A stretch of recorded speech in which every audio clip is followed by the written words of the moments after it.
Hello, everyone, and welcome to Weekly Manga Recap. It is August the 7th of 2019. It's our first August episode of the year. Chris, you know what that means? It means nothing, because August isn't a special month, but we do have special months coming up. So Yeah, well, August is my mom's birthday, so that felt uncalled for, Nick. does not special at all. Sorry. Yeah, well, we went to Red Robin anyway, so what can you do about that? That's her choice, by the way. For people who are like, Good. why are you taking your mom somewhere cheap? She wants Red Robin, all right? Good for people who like Red Robin. I don't like Red Robin, but No, hey. particularly. But, Nick, I need to tell you a little bit of a story. Okay. So, as I mentioned, it was my mom's birthday this past weekend. Yes. We celebrated it. Went out with the family to Red Robin, came back, was hanging out downstairs, went to go check out my phone, and I don't know how much of it's going to come up on the video, but that's what my phone currently looks like right now, where there's a giant streak down in the middle. With the lines. Yeah, it's fucked. It's completely fucked. And I was like, well, that's unfortunate. Well, better get my wallet out and get ready to pay for a replacement. Well, like, I have phone insurance, so I was like, let me get that deductible. Okay. Lost my bank card as well, apparently, at some point. And can I just note that losing your bank card and your phone breaking at the same time is like what are you supposed to do? Matrix of inconvenience that I've never experienced before, where it's like, I can't do anything with this phone, and I can't get a new one for another week and a half to whenever this new card shows up. And it's just this weird moment. I can't have any of my bank information pulled up on my phone. I can't do anything. Like, I'm constantly getting calls to people being like, hey, your payment just got declined. I was like, I know, but I can't call you to tell you this. So I don't know what to do. You're just gonna have to wait a week. Jesus Christ. And I was like, I think the only way it could like reach a level above that is if I had lost my driver's license at the same time. Like, if all three of those things happened, I'd be like, oh, okay, then I clearly pissed off a genie or something like that. And this is my comeuppance. But just note, guys, if your phone ever breaks, for the love of God, the first thing to make sure is make sure your card's there and okay, because otherwise you're gonna be in for a week. Yeah, man, I've run into like homeless people who have working phones and bank accounts. Well, and I guess maybe this is a shout out to T-Mobile. So I went to T-Mobile and they gave me like a recycled phone, which I could use in the interim. Oh, that's cool. The phone doesn't work, really. Oh, okay. So, you ever get group text messages? Yes. So they don't work for me. I can't send to the group with my phone. So, well, this phone seems to be similar in that if someone sends a group text message, their message will come to me directly as a file to download. Oh God. That if I download, will then add it to the group conversation, but not in the order of which it's supposed to be in. And many of the messages don't download altogether at all. So I get like half of a conversation essentially, and out of order. So that's how the phone works for me. So beggars can't be choosers. I can still receive phone calls. So like, the president decides, no, not the president. Someone responsible. Yeah, I was like, if Cara Delevingne decides to call me, she finally is like, you're too irresistible. I can't stand it anymore. I need to talk to you. She can finally do it because I'll have my phone ready. But God forbid if she adds me to a group text and tries to do it. I'm sorry, Cara. That's where she's like. She's like, in front of all these people, I want you to know that I'm returning your love. Wait, why won't you say anything? Was I too late? It's her adding all these topics. It's like, say nothing more.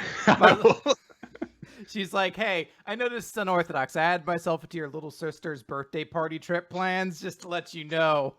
I was like, man, I have a lot of cousins whose numbers I don't recognize. I can't download their files, but I'm sure it's nothing. Nothing to concern myself with, that's for sure. Someone who made a group text for like a group project that I had to do last semester. I was like, oh my God, stop. Because they were all just doing, the thing that people do, which is, yeah, sure, okay. But, it's like five of them doing it, and they're doing it while I'm trying to go to sleep because I sleep during the day. So I was like, mute this. I have that problem, Nick, in that I have a group of friends who I play Magic the Gathering with. And we have a group together at Facebook that we talk about Magic. And I guess it should be expected when it's a group of mostly like nerds who are single that it goes on. But you'll get like, until I turned off notifications, I'd be getting messages at the 3 a.m. being like, do you think this guy's a good commander staple or not? And then like 40-minute argument would persist. And one of the guys in that group chat who's up there, I'm like, you have a child. You have a newborn child. How are you up at 4 a.m. in long protracted arguments about this? He's like, why wouldn't I be up at 4 a.m. with a newborn child? Okay. All right. Anyway, we should get into this because we do have a lot of manga to talk about today. We've got like a baker's dozen chapters to go through. But there's going to be a whole lot of, well, this kind of happened, I think, this week. There were a few here and there standout moments in the manga that we discussed, but there were a lot of things that was like, well, this vague idea kind of happened. And you'll see, I'm going to be a little bit unenthusiastic about a couple of different chapters this week. And in fact, one of them is My Hero Academia, number 238, Liberation. Last time we had the big thing, completed Shigaraki's backstory. We had a great sequence of chapters leading up to that. This one opens where the last one closed, with him removing his father's hand from his face and disintegrating it because he now finds it unnecessary. And then his battle with Redestro begins again. And Redestro tries to launch like a wave of his stress attack thing again, and Shigaraki just does what he did before and disintegrates it before it reaches him, so it doesn't harm him. But like the rest of the wave is like launching this huge wave of destruction through the town. We see Gigantomachia is rushing through stuff, and Shigaraki's like, "Yeah, your attack's not a big deal. I just have to destroy it before it connects with me. So whatever." And he also says that he understands what Redestro is doing. He wants to destroy anything that annoys him. But Redestro objects and says, no, my power is just a stepping stone. I have a purpose. I'm going to liberate the people, see Destro's will fulfilled. But he's thinking to himself as he removes something from his belt and this armor stops wrapping around him, that he feels something, this pounding pulse, but he doesn't think that it's fear because he converts his fear into power. It's a form of stress. Then why am I feeling this? He has a flashback to when he was a child and he was already being prepared by the Liberation Army to see Destro's will fulfilled. And he was already dedicating himself to that purpose. And he's trying to figure out why he actually feels less stressed right now, why he's not as powerful as he was a moment ago. And he puts on Detonarat's patented burden-amplifying steel pressure mechanism, Claustro. That doesn't form that acronym at all, Chris. No. Well, I assume it's supposed to be one of those kind of funky new age acronyms that don't really make sense. So I don't think there's a C. Well, mechanism, there's a C. So C is in the last word of there, which is why it's the first. Right. There's an L. L and A from amplifying, U from burden, S from pressure. All these, yeah. This is how ST from steel, R from pressure twice, and there's no O at all in that, Chris. Well, so here's the thing, Nick. Here's how it works. So the real acronym is how you draw a line from all the letters there over to claustro without any of the lines intersecting. So and it has a circle when you do that. Yeah, exactly. So that's how you get the whole thing together. It's we're smart. We're smart. We figured it out. You can't beat us, My Hero Academia. So he, of course, does the, super shonen thing, saying that this is amplifying his stress to 150%. Uh, and I love Shigaraki just says as he charges towards him, that's nice. Doesn't give any of a fuck at all. People are reacting now to Gigantomachia's presence in the city. Mr. Compress contacts the professor and says, "Hey, you need to warp us or Machia's going to kill us all." And the doctor says, "Are you trying to kill little Johnny?" His, little Nomi that teleports them. He's like, "What are you talking about?" "Well, he gets a dreadful case of tonsillitis with every warping." And Mr. Compress is like, "I don't give a shit." Also, also, I know that you're lying because you've never had a problem with warping us before. So the doctor just says, like, "Look, you're being tracked right now. I'm not going to warp you here. So kill them or get them to stop tracking you, and then maybe I'll think about it." And Mr. Compress, of course, says, "Shigaraki is going to die." And the doctor says, "Look, this is exactly what he needs. He needs to be pushed into a corner." We cut over to the ice guy, that well-developed character, who flashes back as he charges in towards Gigantomachia, and we see that Redestro, was trusting him. He trusted him to handle Dabi in this situation because he will be so dangerous in this fight. He's like, "You are central to the Liberation Army's success." And Getten says, "Sorry, Redestro. Sorry for worrying you." So, with what? Because I guess for a moment we're meant to believe that he's like, "Sorry, I can't stop him," but it's like, "No, sorry, I didn't stop him soon enough, but without consequence." Like a cool guy kind of way of doing it. Like it's like, sorry for ever making you worry at all. And then he immediately, "Sorry, I didn't do it earlier." Yeah, he gets slapped away. So all the parts of this arc, this is still the thing that's confusing me the most, that we had like a direct setup for like Dabi versus Ice Dude. It was just Ice Dude for the longest time. We know his name's Getting now, I believe. Maybe we learned it earlier. I'm kind of dumb. But like that was there and kind of presented for like 2 or 3 chapters.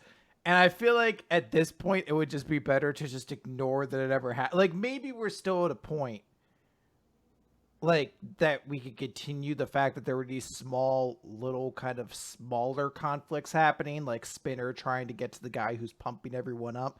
Sure. Maybe there was a decision that was made that they're like, this arc as a fun experiment is going on too long. Like maybe readers will get tired. Wrap it up. Get to Shigaraki's backstory. Come on. Like let's start getting back to the main character. Like maybe they're like, hey, let's not do an entire arc with none of the main characters at all. But it is this weird like afterthought that I feel like we're like cutting to now and then, being like, my name's Gettin, and I was a very integral part of our team because I'm here to stop Dabi, and I'm definitely oh no, I've been knocked away. Perhaps you'll see me again. So that happens. Then there's an odd moment because Gigantomachia, as he's crashing through rubble, people are reacting to him causing all this devastation. He cries out, "Master Successor!" And then on the next page, we see him react in shock. I think it's just his face, and I believe so. I believe what is meant to be happening right here is Gigantomachia was showing up to actually help, or maybe even he was coming to just fight, what's his name, to Shigaraki and him. And then he shows up and he sees Shigaraki, because we can't tell exactly how big Claustro is, but it looks pretty huge. So maybe Redestro is already towering over him. Yeah, so maybe he's seen, because it looks like Shigaraki just kills him, like right now.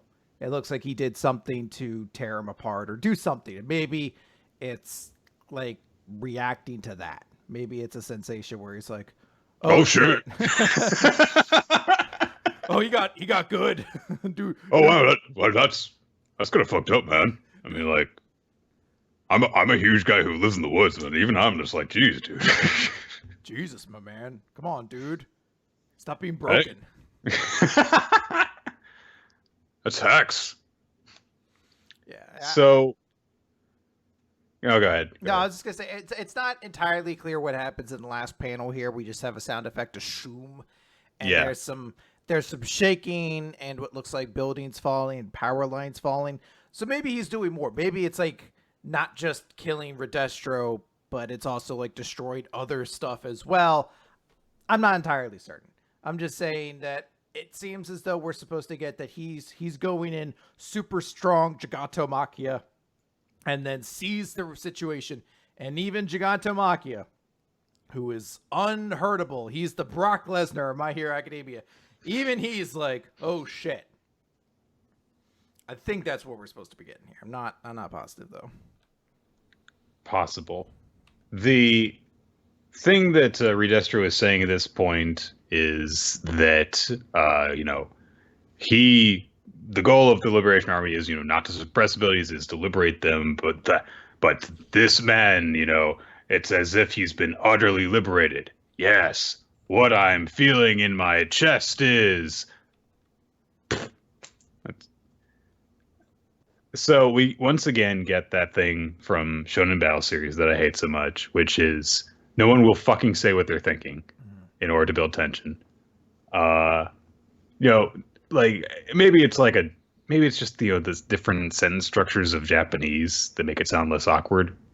If you like look at a sentence in Japanese and English, then like the subject and objects don't always wind up in the same spots, for example. But God, so annoying. And I don't know what the fuck happens in like the last 3 pages of this manga. It's really annoying because there is another series this week where I don't know what the hell happens in the action scene. But I'm used to being able to follow along when it comes to My Hero Academia. And for it to be this muddled and weird is distracting and really lessens the impact of it. So I think there's a couple things that are really good about this chapter and some stuff that's really rough about it. I agree with you. Like, some of the art is tremendously difficult to follow. And My Hero sometimes avoids this, but also times does have a problem with its art where sometimes it's difficult to parse exactly what's happening, which, isn't unthinkable in a series that has like superpowers, so you can get kind of obtuse things happening. But as you mentioned, like it's not really clear what happens in the last page, like if he killed Redestro or if he's blown up some of the city. Like I'm listening to people in the chat and everybody seems to have a different idea about what happened. So it seems as though nobody really knows exactly what happens.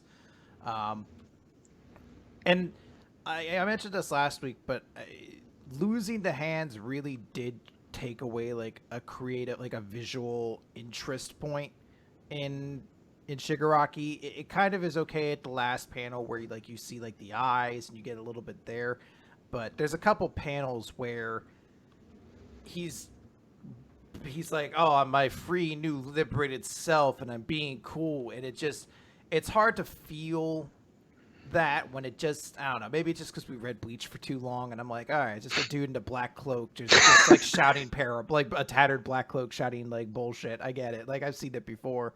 So I really am kind of hoping something happens to like give his design a new visual like stick out point or something for me. it's like when Sasuke went evil and he's like, instead of wearing all these straps and stuff, I'm just going to wear this white top thing that exposes part of my chest. And it's like, if you look really boring when you wear your dress like that. He's like, ooh, are you sure? What if I start opening it a little bit further down? You're like, I don't. You don't have nipples, dude. You're, I don't know how to tell you this. You might have a problem. You're never going to be able to produce milk like that. Art. Anyway, so let's go over to Eden Zero. Let's talk Eden Zero, Nick. Chapter 56, Reset. And we kind of didn't discuss this too much last week, but I do kind of like what's happening in the cover pages. That, like last week was Homura bathing with her, and this time is Homura learning to use her ether gear for the first time with Valkyrie.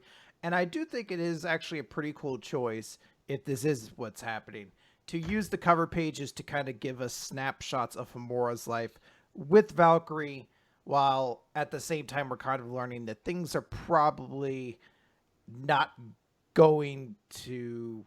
things are not progressing the way we would have thought they would have. Where it's like Valkyrie's like, ooh, I can't wait to see Homura again and stuff like that. So, But Chris, if we dedicate the cover pages to providing backstory on characters and little visuals like this, then how are we going to how we're going to lose valuable space that could be dedicated to putting Rebecca in cheesecake shots? Like, come on, you're not thinking this through. Well, hold on, because I think Hero might have a solution for that coming up in the chapter.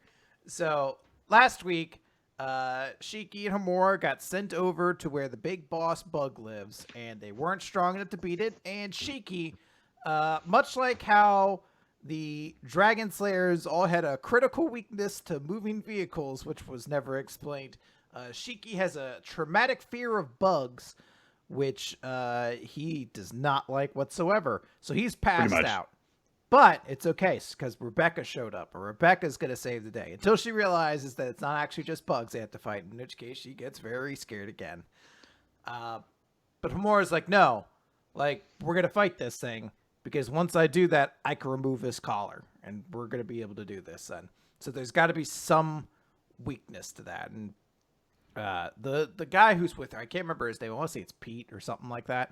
It's very close to that, I think. Something along those lines. He's like, hey, I'm telling you, it's not good. If you kill it, all the metal is just going to go to Madame Kurenai, and you don't want her to get it. And Homura says, like, my mind's made up, and I will proceed. That's what my mentor taught me. And she activates her ether gi, even though her sword's already broken. So she's about to go into a fight with a broken sword against a monster that is overwhelmingly powerful. So it's a cool setup moment. Yeah, what a badass. We've kind of had a bit of time to get used to this premise, and we've even seen like a chapter where they fight against it and lose. So the situation kind of happens where they're like, Homura, what are you gonna do? She's like, yeah, I can make a new one, but it'll take time. So Pina's like, all right. Well, she flies out and like analyzes the creature, and she's like, well, its scales are all super strong, but it's got one critical weak point on its back, that blinking red spot. And I think if you attack that over and over again, you'll hit it for massive damage. Yeah, exactly. Giant enemy dragon. So Homura is like, okay, well, I can't get to it from there. But Rebecca, you jump onto my sword and I will flip you into the air. And it's a cool moment because you're like, Homura's involved. And hey, Rebecca's going to get to do something cool. And because Shiki's unconscious, this is a moment for these two kind of minor characters to stand out. So Homura... there's a cool moment too where, Rebecca's like, okay, well, don't let me hit the ground. And Homura's like, I shall catch you like I would a princess. Which, if it came out of a dude's mouth, would sound creepy as hell. But because she's saying it, it's like, what a weird but cool line.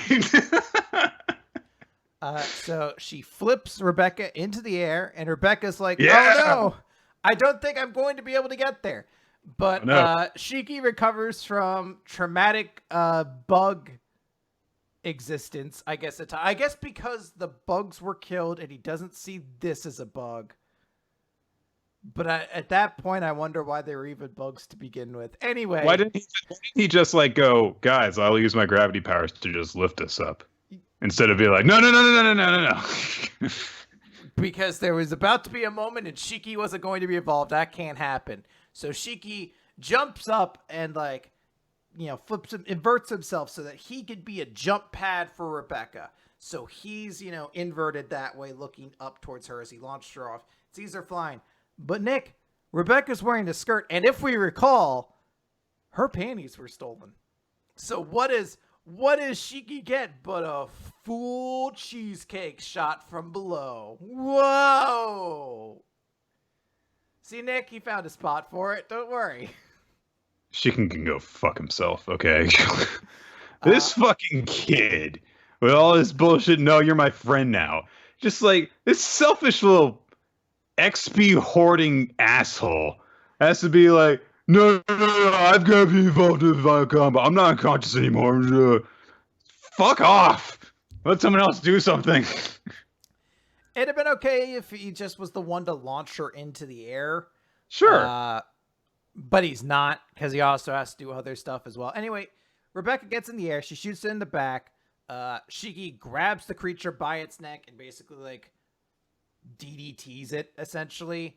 And because its weak side is now exposed onto the ground, Homura attacks it for massive, massive damage and kills it. So And Homura doesn't even catch Rebecca. She lied. Shiki has to catch her. It's a real issue. Wow, he does. Actually, I didn't notice that. Homura is really going to have a lot to explain to do. Yeah. In a better series... She was too busy trying to look cool with her follow-through pose. In a better series, and maybe I should say this. Let's give Eden Zero the benefit of the doubt. This should come up next chapter. Or at a point later on down the line. That in the same chapter that Homura said, "Don't worry, I'll catch you like I would a princess." Doesn't even attempt to catch her when she's flying. So we'll see what happens. Anyway, the creature starts disappearing because all the metals go into Madame Kurenai. Their little collars start counting down, but then once it hits 0, it just resets. It goes back to 100,000 again. And the guy's like, "Yeah, dick shit. They're never gonna fucking let you out of here. I don't know why you thought they would." So they're like, "Yeah, you're just going to spend your whole lives here." So it doesn't work. So he just steals their collars because I guess he has that power. And you're like, huh. I understand a certain level where like, I don't trust them. And maybe this was an opportunity to see what they could do.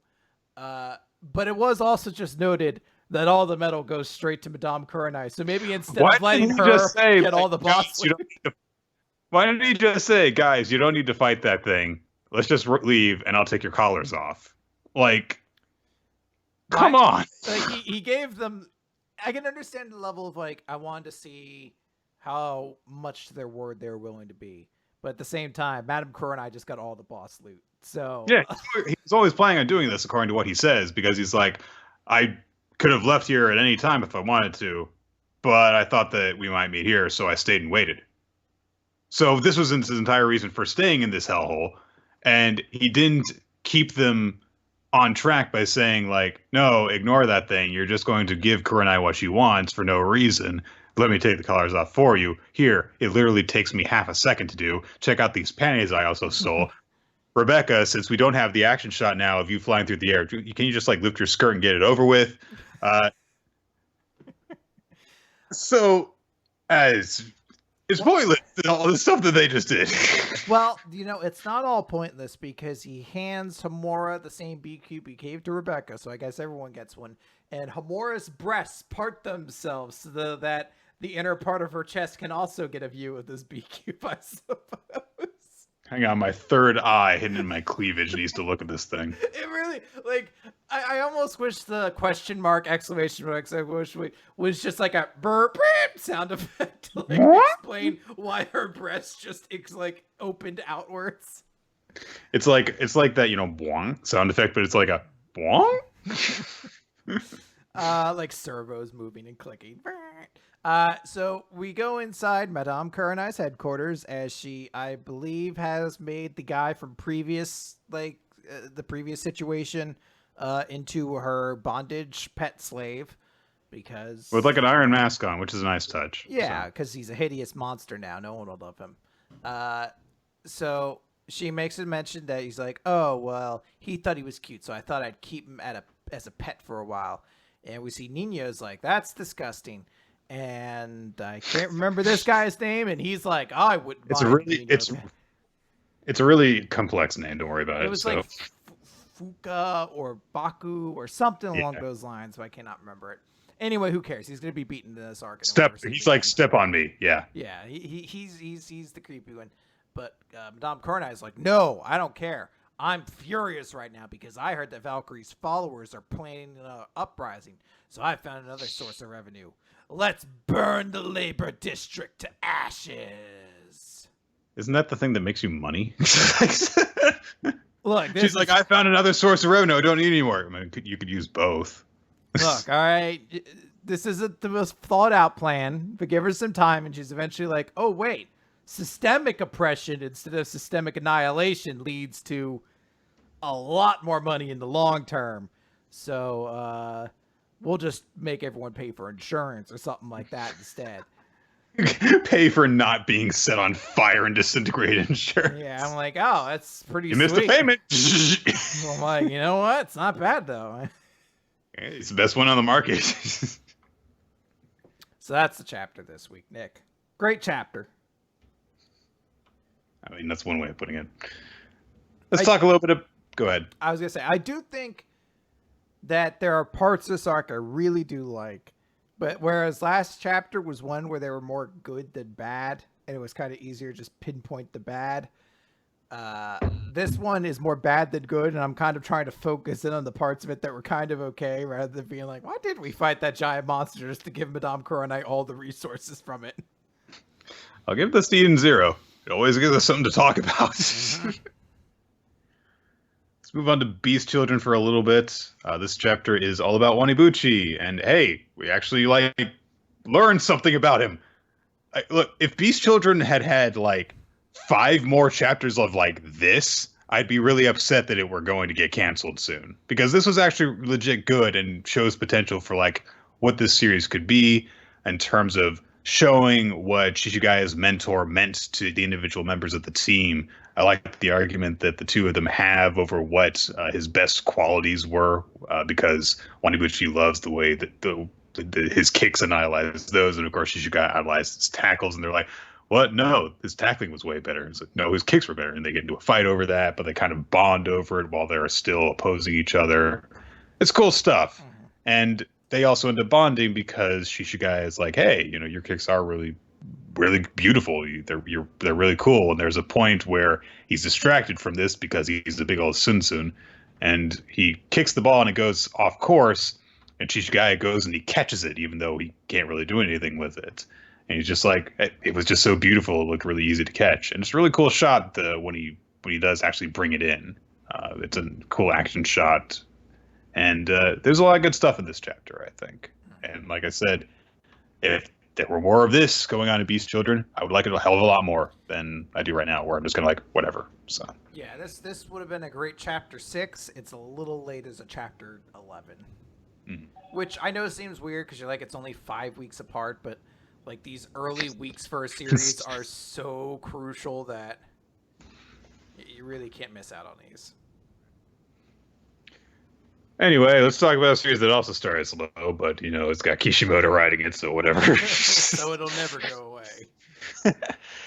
Samurai 8, Chapter 13. I saw a hero, and I saw stuff that I didn't really understand happening all through this chapter.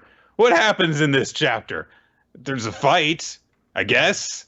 Hachimaru, I think he grows a hand back. I know that much, and I know that because he didn't have a hand before, and then he has a second hand later. But the shot where his hand grows back, I didn't understand that was happening because it wasn't drawn very effectively. And then he uses both hands on his sword to do something. Well, he has an afterburner, and it gives him more strength. The text is explaining what is happening in these shots. Otherwise, I would not know what happens. I'll be honest. The text could say anything, and I'd be like, of course. And I'd nod to go along with it, because I have no idea. When he's like, with both hands, and I'm like, isn't one of those hands yours? And I guess it's not. But from that angle, it's really hard to tell. So I was just like, sure, absolutely. With both hands, uh-oh. So he manages to fend off Ada for a second. He comes back in to strike again, and it's like, oh, Hachimaru, I guess, did everything he could in that instance. So what is he going to do now? Well, Dharma managed to come in. He woke up from his sleep cycle, Chris. Hibernation rebooted him and all that stuff. And so he's like, I will take over here. And An's like, oh, look at Hachimaru's body. And I'm like, what about Hachimaru's body? I haven't gotten a good look at it since between the time he got the sword out and the time that you said that. What's wrong with his body? And so Dharma's like, don't worry, he won't die. And then Hagamichi, I kid you not, says, literally, actually, now I can move again. And I'm like, sure you can. You're fine, I guess. I guess this is a plot point we have to just recognize exists in this series, that every samurai can regenerate, but it is not ever treated like it's like The story just needs you to accept that regeneration takes time on a very nebulous scale. So it'll happen. It's just in the background. And characters are indisposed of for a little bit, but they are regenerating slowly or something along those lines. Well, it's like other series do that with the like a character seems injured and then they get their second wind and come back in at a crucial moment. But I don't know, it feels easier to accept when that just happens as opposed to there being an in-universe explanation of, oh, they needed time for their wounds to go again. Like, I guess when you pause to think about it, it kind of makes it worse, basically. Well, I'll be honest. The thing that holds me at this right now is I'm like, I still don't know who you are. Where I'm like, I don't know your name, and I only vaguely have an idea why you're in this story. Like, you've never been presented to us as a character, really. Oh, you're talking about Hagamichi at this point. Or Hachikaku, is that his name? Hagamichi is the samurai that came with Anne. Yeah. So I'm like, I don't know who you are. This would be like if during the Arlong fight there was a moment where like Johnny and Yasaka are like, our arms are free, let's get into this, and you're like, I barely remember you two. Aren't you the guys who give Zoro the two swords he needs to fight Mihawk, and that's all that I remember you being important for? And I say that they have a really cool moment at one point during the arc, but even then you're like, yeah, we're not gonna like cut to them in the middle of the big fight and be like, well, now they can get involved. Just for them to be like, don't worry, I'll be off here in the background. Like, all right. We're gonna need to like at some point like rank the most and least memorable temporary Straw Hat allies. Like, there's like VV is high up on there. Maybe you'd be like the top of the list.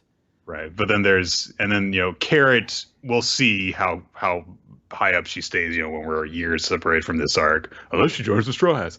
But then there's Johnny and Yusaku. There's what? There's Kami, Hachimaru for a little. Not Hachimaru, just Hachi. Hachi himself was, but Kami was the more like significant one for a period of time. Lola and. I don't know. There's some that just joined with them for an arc, but there's some that like joined them previously and hung around for a little bit. Traveling with them for a little while, yeah, and then they left. Yeah. Anyway, so there we go. Just gave Tekking an idea for a video. So he needs them, Nick. He needs them. He's floundering without these. Anyway, so there's another weird shot. I'm sorry. Look. I know that we're weekly manga recap, and I know that we don't exactly always say like, oh yeah, we are experts in the field of mangaology, and we study this shit, we know our stuff. We don't exactly pretend to be like that, but I think that there is a certain level of reading comprehensive abilities that is expected from us from doing this week after week for years. And I'm just looking at this chapter and I'm like, Dharma says, I'm going to take over here. Cool. Ada's like, the Wild Hound has become a cat-eyed softy. You used to be a different master. You were hard on your pupils. And then he spots the food that has fallen over, I guess. Is that what? No, Dharma turns away from him. And Ada's like, what the fuck are you doing? And he's walking towards the food. I forget what these are called. I'm sorry. It's a Japanese like squid octopus ball thing. Oh, Okonami or something like that? Okonomiyaki? Something like that. Anyway, so he puts his sword away, Dharma does, and instead picks up a toothpick from the food. And I was like, what are you doing? And I'm like, that's a good question. I don't know what he does here. So I was like, I won't be mocked this way. And then Dharma says, while holding up the toothpick, Kongo Yasha style dog paddle, and Ada's sent flying through the air. There's an explosion and suddenly he's flying backwards through the air. And everyone's attending to Hachimaru's father, and Dharma flies up after Ada, and this part I at least know what he does. He puts a whole bunch of energy around the toothpick to summon this huge, terrifying dog's head that like closes down on Ada and drives him into the ground and kills him, basically. I know what happens there. I don't know what happens to send him flying up into the sky to begin with. No. Like, so people are saying, they're like, yeah, it's like the Mihawk thing. Yeah, I know. I get it's the Mihawk thing where it's showing that he's just as deadly with a tiny weapon, like a toy essentially, as he is with the real thing. But what causes the thing to start? Because he picks up a toothpick, says dog paddle. I guess maybe he like uppercuts it, but there's never a point of contact scene between Daruma and Atta that launches Atta into the air. It just seemingly happens. It's almost as though somebody like he was like uppercut, like whispered to like a wrestling match. It's like uppercut, but like just completely missed the cue and he. So he sold it. He sold it, but the guy didn't actually do the move. He's like, I guess it's the finishing sequence. I just got to do it. He's like, shit, I'll just do it again. And he fucking Tensei, whatever Hanzo says for his ult. So he's defeated Atta. Cool. So then they're like, all right. And then Dharma comes back down and he looks really shriveled up / soaked. I'm not really sure. He describes himself as a wet cat, but he looks kind of shriveled up to me. Anyway, so he's like, Atta has vanished. I defeated him. They're attending to Hachimaru's father. Hagamichi has him hooked up to his holder, which is acting as like, a medical device. But he's like, there's this device that's implanted in his chest, part of the device, and his insides are completely missing. So I don't know how long this is going to work. Hachimaru, of course, tries to offer his own samurai soul to try and help save his dad. But they're like, that's not the problem.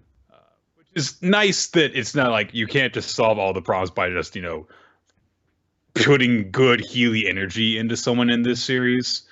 It's like, no, there are organs missing, so that's not going to work. Dharma says that he thinks that he was planning to sacrifice himself in order to save Hachimaru, and he basically was planning to protect you no matter what. It would explain why he was so insistent he didn't leave. But then they hear a voice, and it's Atta's voice, and he says, "You Kangayasha disciples know nothing about Furuta, it would seem. He was formerly a brilliant scientist for us of the Ususama style, and the man in charge of the Spare Key Project." And they're like, "Oh my god, you're still here." And they're like, "It's Atta!" He's like, "Well, no, it's not really Atta. See, what I defeated was only a replica. This is an image of his real body." It's like, okay, so we can still have that character even though Dharma beat him, and even if Dharma was able to handle him, the real Atta might be more powerful. Fair enough. So he says, the Spare Key Project is a project to intentionally create the keys that will open the boxes. And Dharma's like, and it was like, wow, great, moral lore. Cool. So he says, "I will return to seize Hachikaku in person next time. This is farewell for now. But there are some people I'd like you to meet first." And Hachimaru and An are shocked when they see a whole bunch of Hachimarus, except they've got black hair instead of, light-colored hair. And one of them's like, "You're Hachikaku, our brother." Dun, dun, dun, dun, dun. Hachimaru's a clone or something. Yeah, they said that they created these guys so that they would be the keys because, and this is where I'm still trying to grasp the lore of this world, certain samurai are keys, kind of like, essentially the story took the elements of Dragon Ball and made them people. So it's like all the Dragon Balls are people. Dragon Ball radars, those are people too. They're princesses. Like everything is a person in this. And they made fake ones as well. These are the Namekian Dragon Balls, I think. Right. So, I don't know. But it's just like, all right, cool. Next chapter needs to end with an end of prologue or something like that. Where right. Oh, okay, we're done with the lore. Let's start the story now. Let's actually get into this. We're done just introducing concepts. Also, I have to say, I understand, that it's Samurai 8. 8 is Hachimaru, Hachikaku. He is the 8th key, so presumably these guys are like Ichikaku and Nikaku and that kind of thing. I also understand why that, hey, if you're going to take this kid away from this and want him to, survive and live his own life and stuff like that, that you would take him as in to raise him as your son, and also you would want to rename him. I get that, Furuta. So why did you keep the Hachi part of his name if you're going to do that, though? It's like, you were known as number 8 among your brothers, but I will call you Eightson instead. Like, He would have done a better job not leaving his hairstyle identical to the way it was as well. It's like, anyway, I'm gonna keep all of the ideas that I get from Stranger Things. They call her L because she's known as 11. Does she have a real name? Yeah, but they just call her 11 after. So time to get back into that.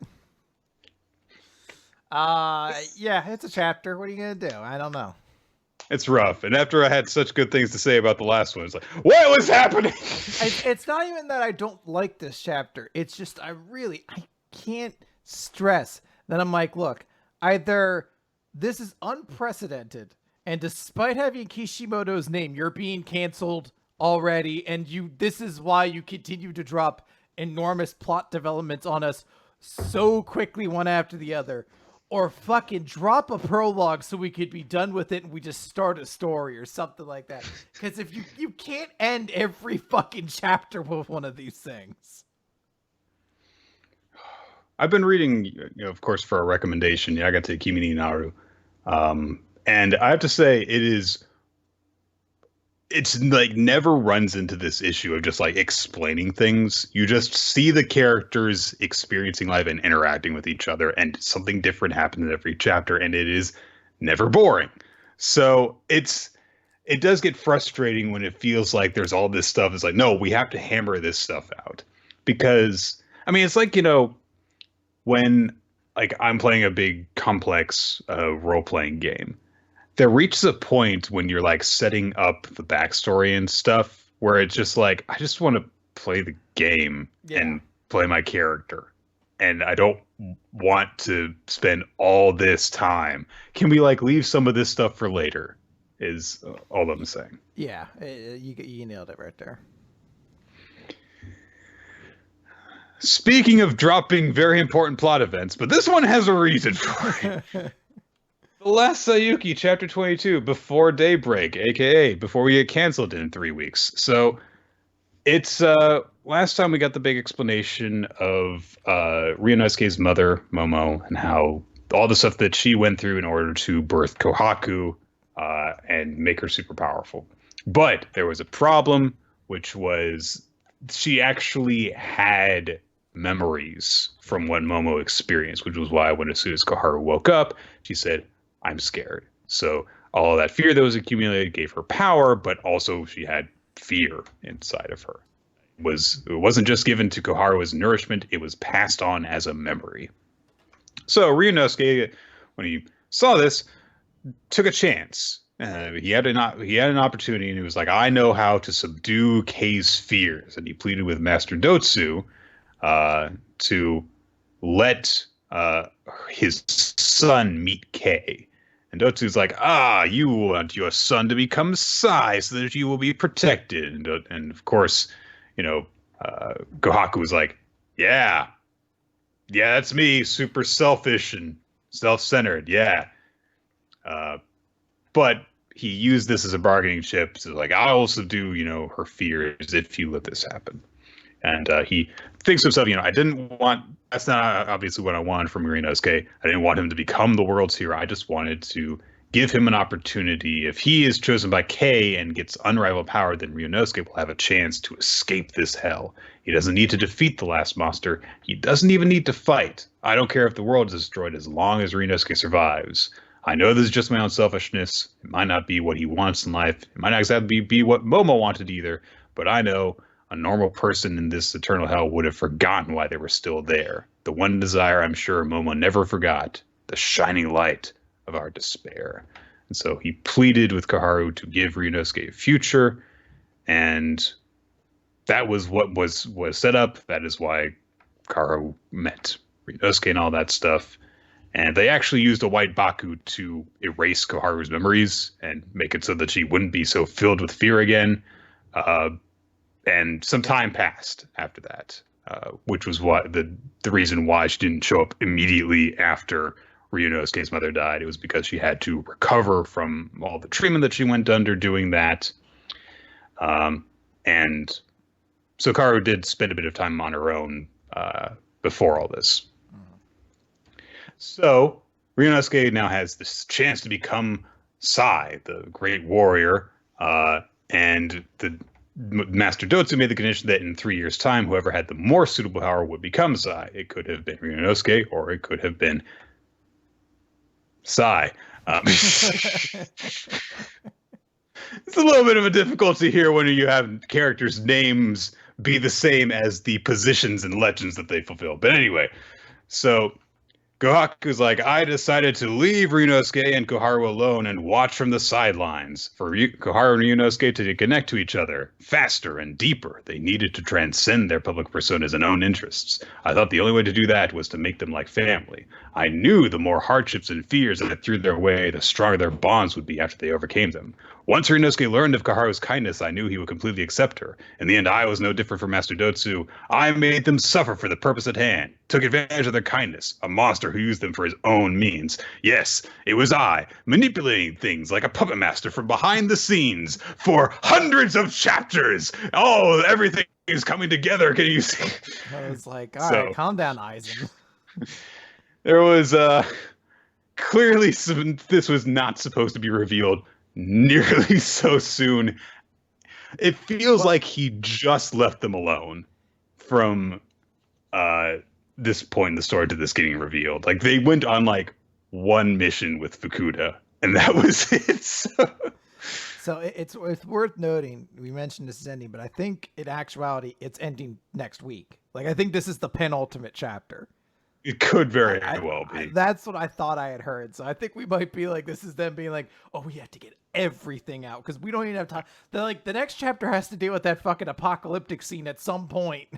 So it's got to be like Takama Gahara, and just says like, and then there was a huge battle. What's all right? You know what? Let's talk about this. It's look, I'm not trying to insult this series. There's not going to be a ton to talk about really right now. What's the best way to end a Jump series that gets canceled? Is it if it's like here, like we have 5 chapters left, let's get everything in there, or you just continue on the same pace and you make the final conflict like a chapter, or in the Takamagahara case, you just don't address it until the very end. You're like, and many adventures happened. And then you just like lose. I think that if I see some better examples of some of the others, then I might change my answer.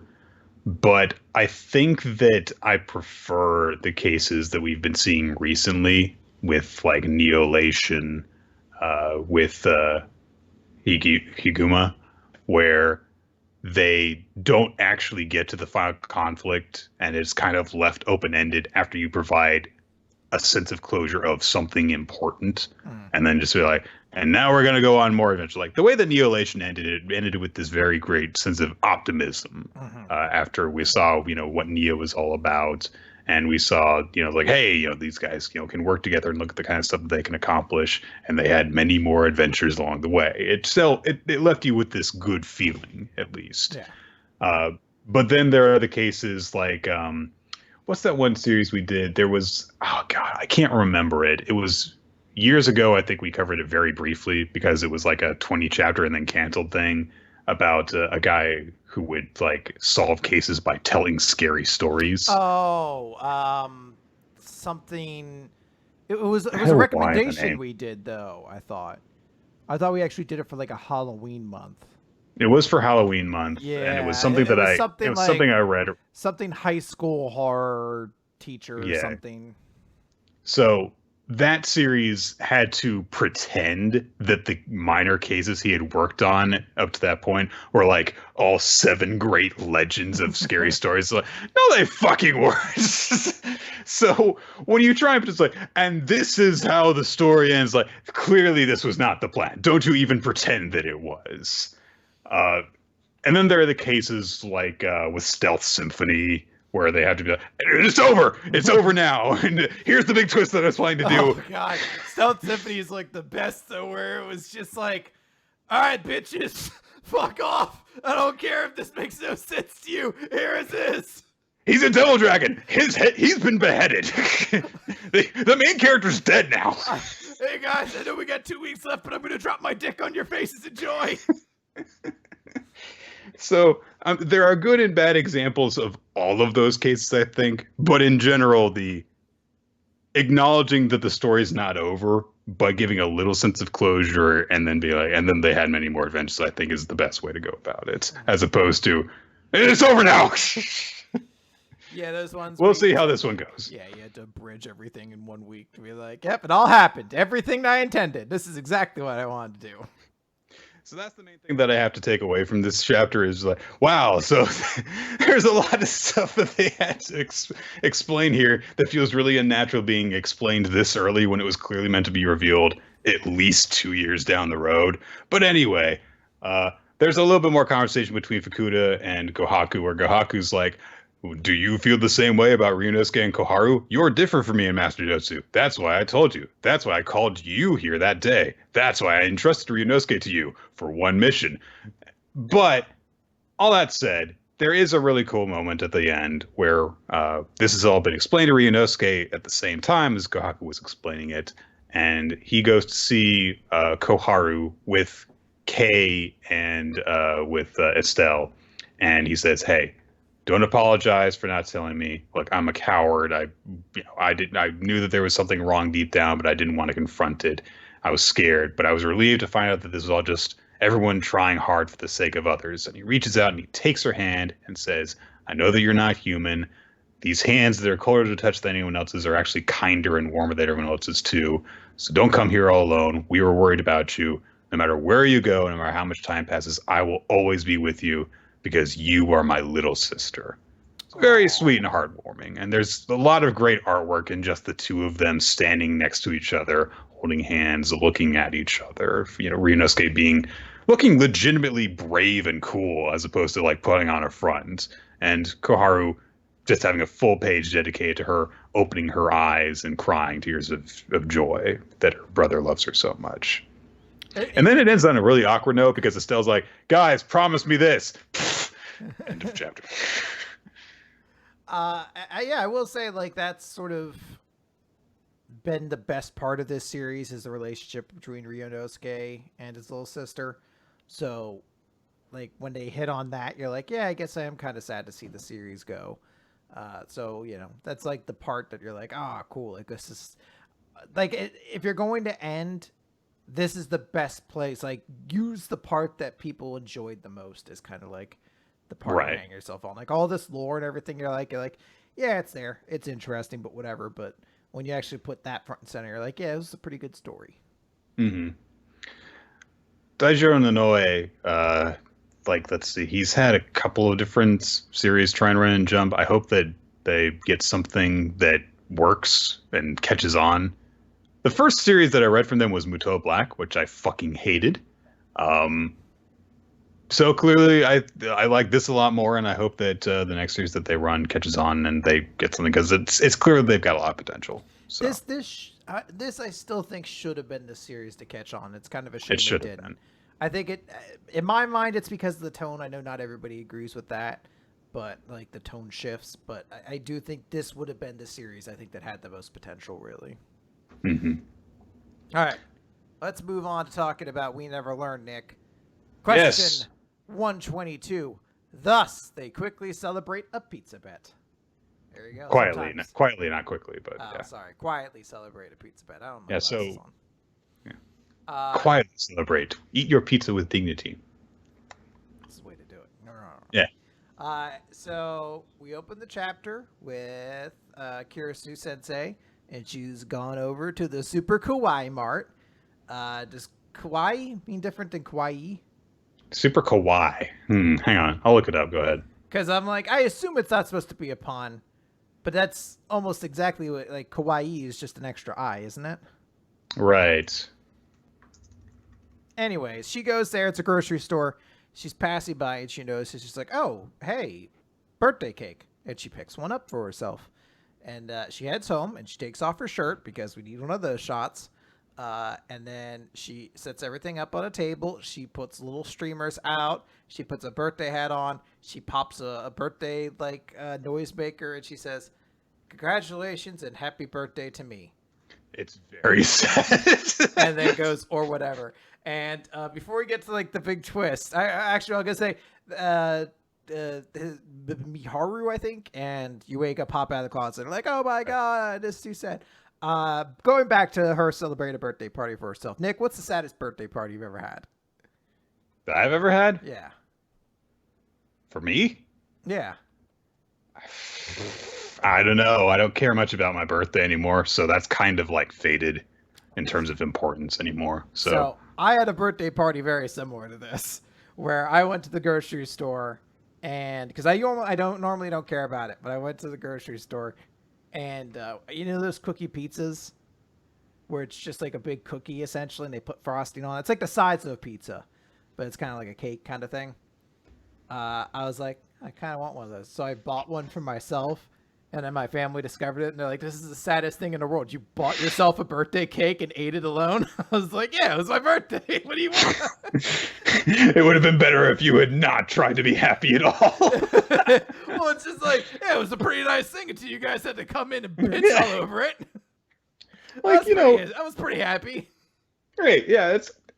Look, not everyone is able to have people with them on their birthday because, people lead, busy lives these days. So you should do whatever makes you feel good on your birthday, even if that is ignoring it and not doing anything special. So, yeah, don't let people fucking judge how you spend your birthday. It's your birthday, exactly. And you can do nothing if you want to. So, anyway.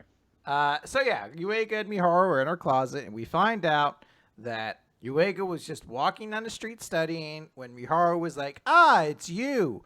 Let's go over to my sister's place because it's her birthday. And we're going to throw her a surprise birthday party." Also gives an idea of how fast these events are taking place, because they had like Christmas recently, didn't they? Mm-hmm. So have all of these chapters just been taking place in the span of like a single day each? Yuiga has a busy life, Chris. It's very tumultuous, which explains why he has so much trouble studying, really. Yes. Like every day is a fucking ordeal. She explains, and she's like, "Yeah, I got in because my sister gave me a key." We found out she gave her a key because she was drunk on like chocolate bonbons. Right. So she didn't really mean to intend to give her a key. But Kirisu comes home, and they're like, "Uh-oh, let's quick hide in the closet." And then that's when they came out and found her like that.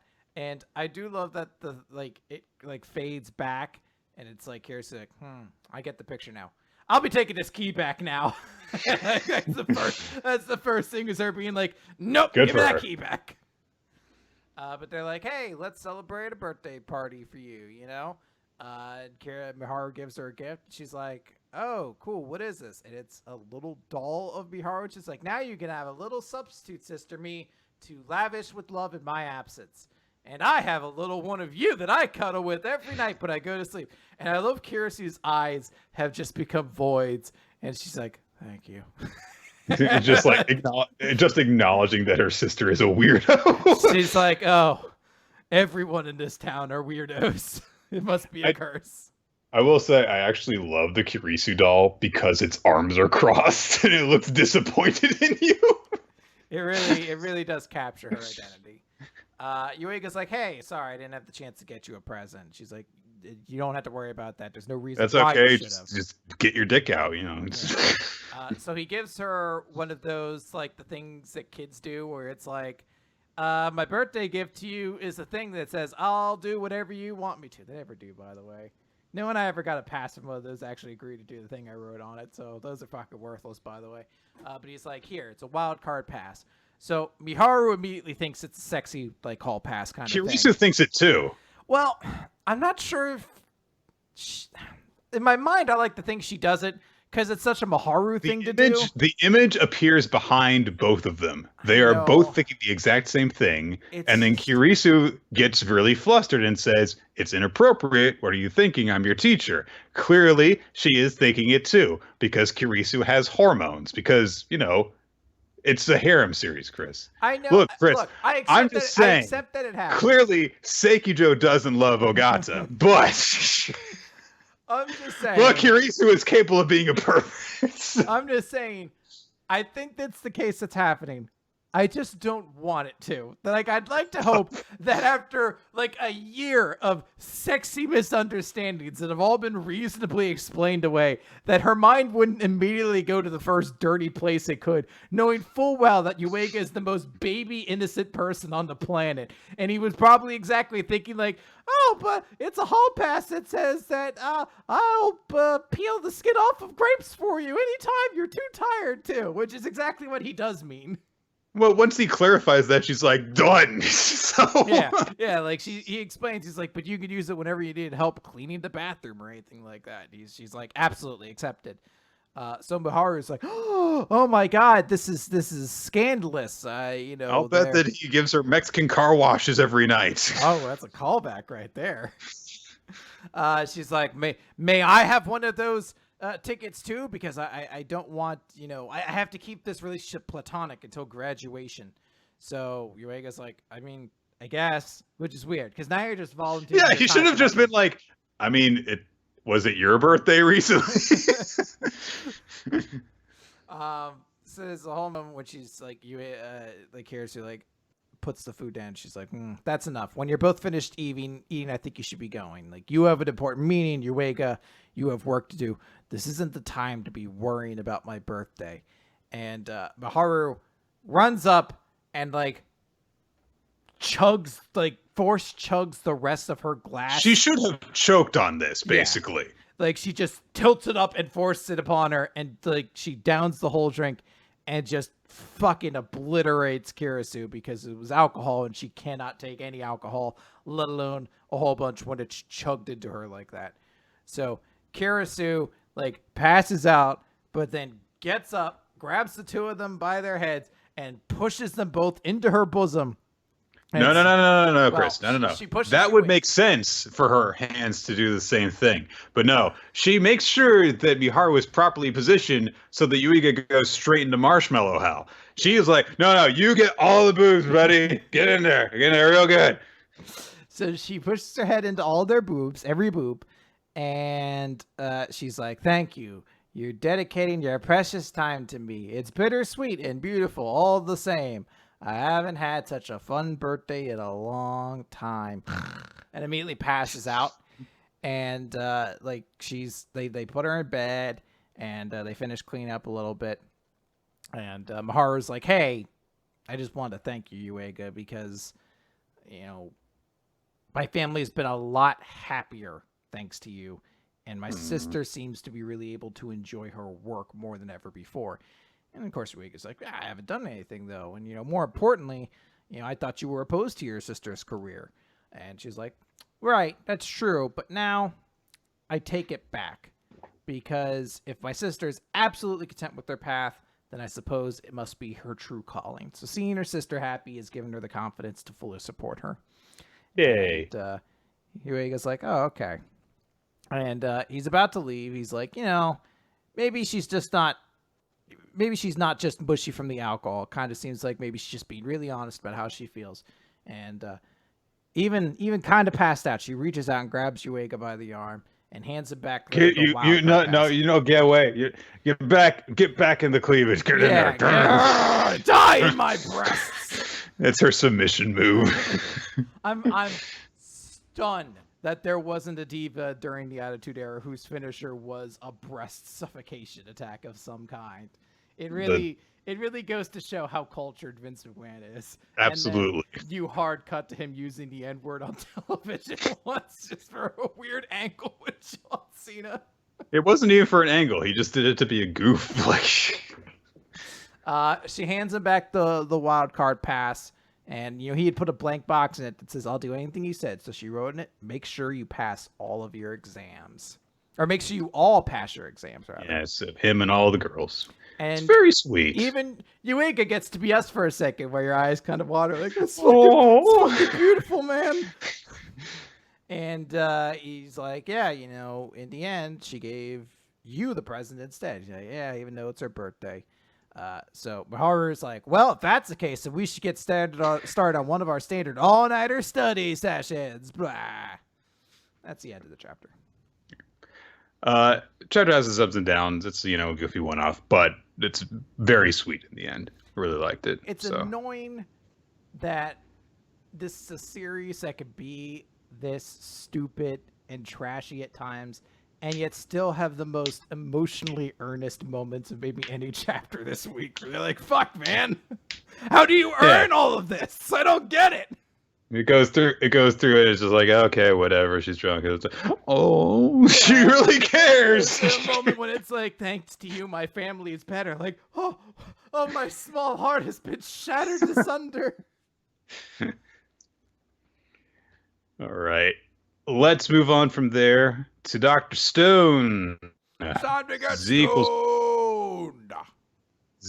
116, miracle in hand. They've gotten platinum. And now they can use it to make more miracle fluid because they can create more nitric stuff. So, with this they can make nitric acid. It's no longer a miracle fluid that they've got to get from a cave that it takes thousands of years for it to drip down for the ceiling. They can just fucking produce it themselves this way. And so with this, they can actually revive humanity. Oh, but back in the village, a weird beardy dude has been looking at the shard of bottle that's been broken to him. He's like, "What is this? Is it ice? It's like that. It's like that see-through ice room we discovered on the ship. Wait a minute, we have invaders." So he doesn't know what it is, but he recognizes what it is, and that's cool. So people are, the science kingdom is like, all right, we can make stuff with the nitric acid. Hooray! So again, it's like, maybe we can make firearms. It's like that would take a lot of nitric acid, but we could start a factory. But this is only going to give us a small amount of it right now.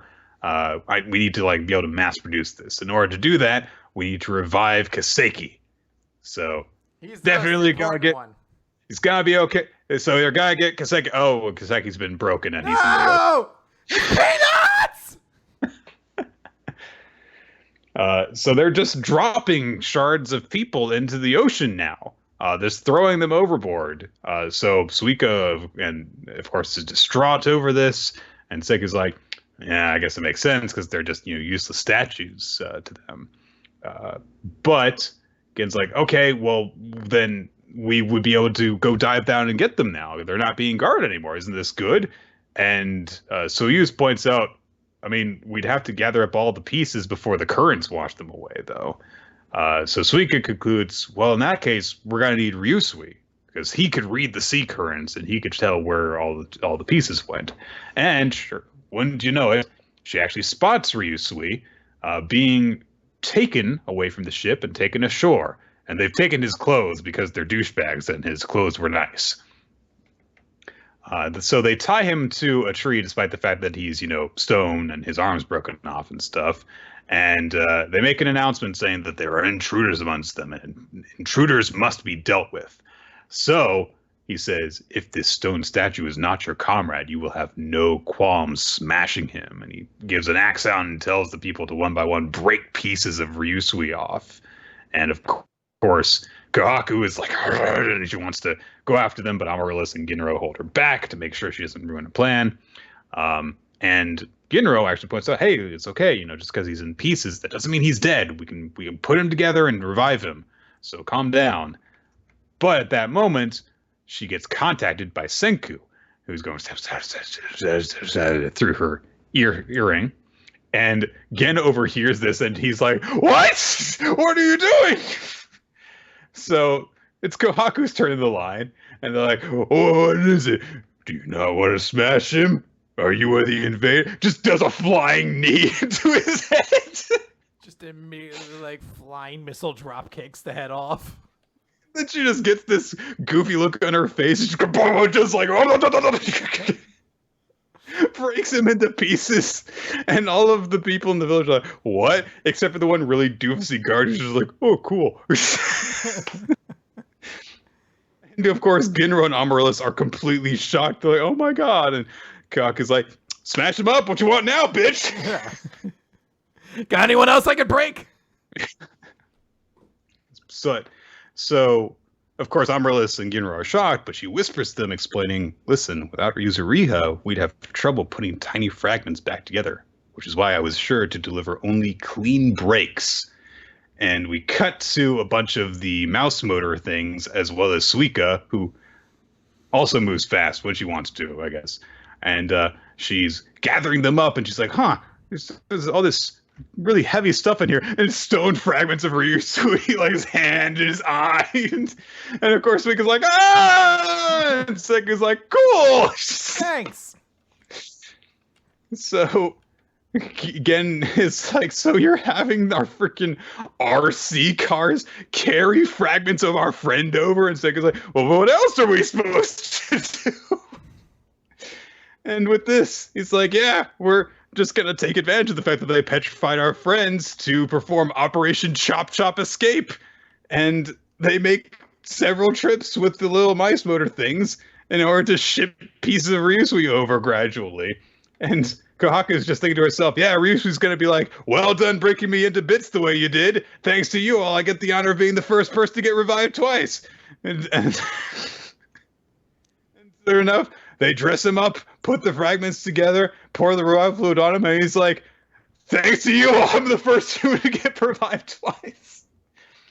There is notably a cool effect of like the stone like energizing off of his body, because the stone is not eroded on him, so it has a different effect than all the other times people have cracked apart. And he immediately gathers up what's happened because he remembers being petrified, and so he says, "So you wanted to revive Kaseki next, I bet." And that's it. That's the end of the chapter.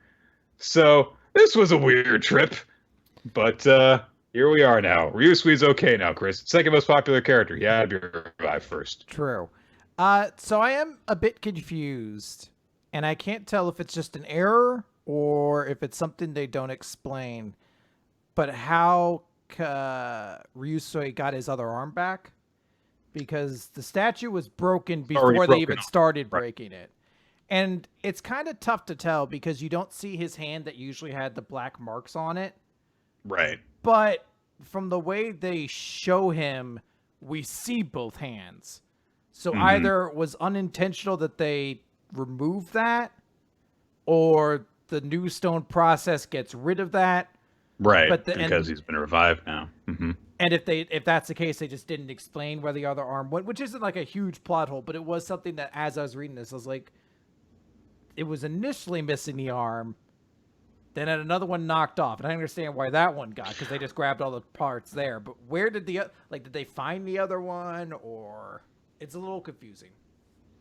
Now, admittedly, a hand missing is much different than little chips here and there missing. It'd be a lot easier to find. But yeah, they don't explain like, "Oh yeah, and Kohaku went and got it." They don't explain where the hand came from. They don't explain if hell, for that matter, we don't really. Amaryllis did gather up the stone fragments herself, and I guess they just let her.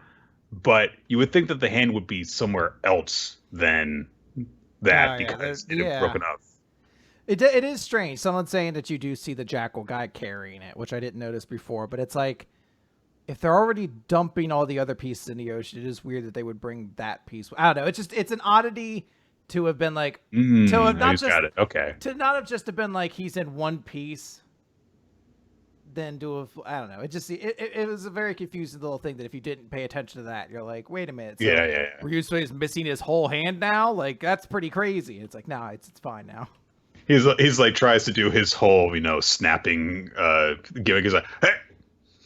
I was like, ooh, this is pretty interesting. I like this now.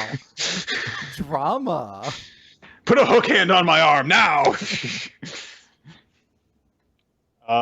Is a bit odd. I know that some people were actually kind of upset about this because it kind of makes it easy. And now they've got the revival fluid. Their problem is seemingly solved.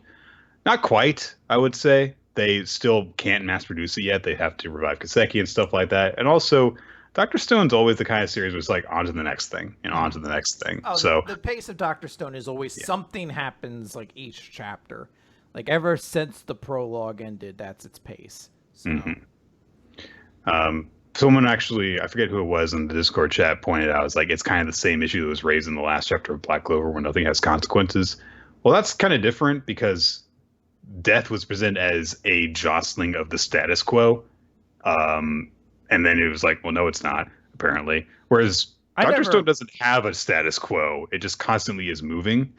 I was also never going to be under the impression that Dr. Stone killed off like 90% of its principal cast. Like I was always under the assumption they were going to get them back. So, and it didn't happen all at once. It's not like in like the next chapter they got the revival fluid and immediately revived them. They've got back Ryusui so they can get back Koseki to hopefully get back Yuzuriha, and then they can hopefully get back everybody. Like it's going to be a process, and it's always been Senku's thing that he wants to save everyone. That's part of his ethos as a character, and sticking to that is definitely more preferable than with Promised Neverland. It's like everyone's life has meaning. Who were those people who got killed off screen? Yeah. So. Yeah, I mean, like, and we still have to deal with the fact that the I don't want to call them the women. But I can't think of a better team name for them. The group that's infiltrating right now. The spy team. That's Chris. It. The spy team has to find the weapon first, too. Like, that's actually the big thing. Otherwise, it could just happen again. Yeah, there's still a lot more obstacles in the way of even completing this part of the story. So, 7 Deadly Sins. 7 Deadly Sins, Chapter 322, The Voice Calling Your Name. Escanor's back! And yes, and he is a fucking poet now, Chris. Yeah, he starts with like a long poem that I won't read out loud, but it's a very cool poem, so you should read it if you get the chance. Maybe it'll show up in our favorite speeches at the end of the year in the supplemental awards. Jeez. Yeah. So Melodious like, holy shit, Escanor, you're here. And I do like the Demon Lord who's like, who the hell is this guy? Where did he come from? Who is Escanor? And we see Mail had dropped him off, and he's like, all right, that's all I could do. The fate of the world is in your hands, 7 Deadly Sins. I'll come pick you up later if you're not dead, you know. So Melodious is really upset. He's like, you know what's going to happen if you use Sunshine with that body again. And Escanor turns to, like, say something. He's like, Captain. And he just gets fucking, like, elbow slapped in the face by the Demon Lord. And I don't know why. That's low-key my favorite moment of the week, where he turns to be like, Melodious, I, as the member of the 7 Deadly... like, doesn't even get the time to start it. Bell rang, bitch. Yeah, he's like, we're in a fight, my dude. So they start up their fight. And Escanor's like, compared to what the 7 of us are about to do, this is nothing. Divine Spear! And there's a whole sequence of kind of attacks that follow. And we see that, like, oh yeah, High Noon Escanor is stupidly strong. And he's able to fight against the Demon Lord on this level right now. And he's like, yes. Like, we see him all cut up and bleeding. And he's like, there's no better fight than this to give glory to the end of my life. And, Diane has a moment where she's like, oh, the end of your life, what are you talking about? And he's like, look, before I accidentally killed the Demon Lord, Gowther, go in there. And I love how furious that makes the Demon Lord. He's like, before you accidentally kill me, you what, bitch? Before I accidentally go killing the Demon Lord. It's like, but he's like, hey, that's a good point, I guess. And then, you know, he goes to strike Escanor. Bond shows up, kicks him in the face. And we then have King make his giant, like, summoning thing of swords and brings them down. And they're like, now's the time, go. So they promise to, like, Captain, go. We're going to hold him here. We swear it. So Gowther sends them both inside. And they're headed in, and eventually they're like, oh, hey, we see it here. There's some, like, small stuff in there. It's not really super important to get into. But eventually they come upon Zeldris's body and the evil, like, I don't even know what I'd call her. I guess, like, illusion / Vishid of Gelda that's out there that's kind of haunting him. But just the Demon Lord. It's not anyone. See, I had his head in my lap to, you know, seduce him and make him want to stay here. But then I got tired of that, so he's just in my webbing cocoon, and I'm looking gross and sinister now. So yeah. So that fight's happening, and then outside we see, like, the big fight happening from afar, And Escanor is just boom, and a new person shows up, and all it sees is blood splattered on the rock, and like reaches down and licks it. And who should it be, Nick, but the real Gelda saying, "Ah, Zell, so that's where you've been." And that's, we have a lot. We basically have every piece now here, and it's Chris. It's not blood. It's that red liquid. The vampires tasting. Oh yeah, she's not a vampire. She leads a gothic lifestyle. That's it. Yeah, it's yeah. I don't know what I was going for there, but yeah. It's brood. Wow. I love this chapter, guys. So this is some real tip for you. If you're writing a story, or you're doing like a Dungeons and Dragons campaign or something like that, it's just go-to advice for everybody.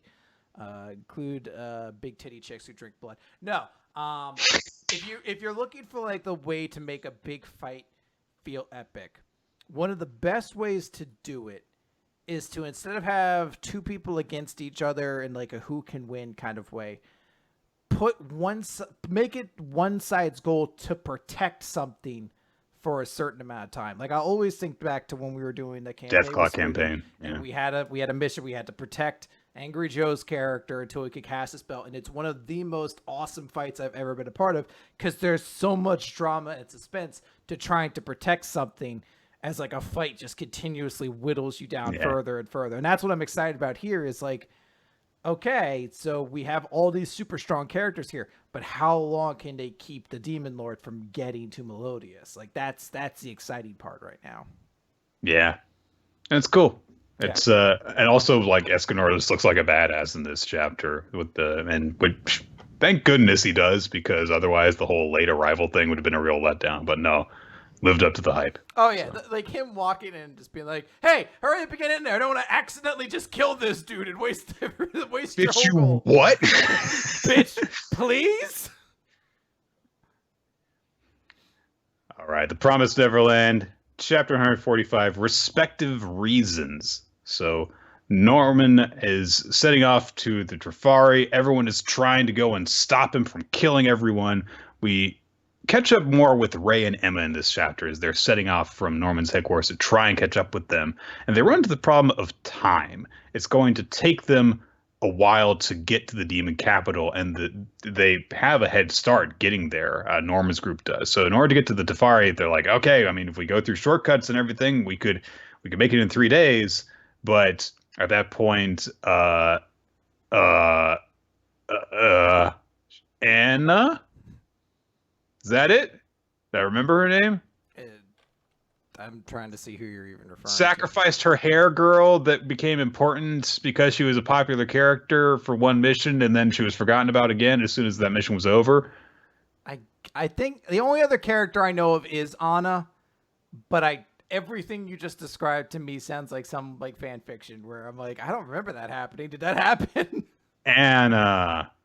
It's Anna. Okay. So she points out, guys, you don't have that much time. You've got 2.5 days until the Tefari. So if you go there if you guys get there in 3 days, then you're going to get there not only too late, but in the middle of a dangerous battle. So what are they going to do? So fortunately, some kid comes running up and it's like, Oliver. thank God. It's Oliver, Nick. No, that's not the guy who comes running up. Some kid with black hair comes running up. Oh, that's no, that's not Chris. Fuck. I do know that girl. She's shown up before.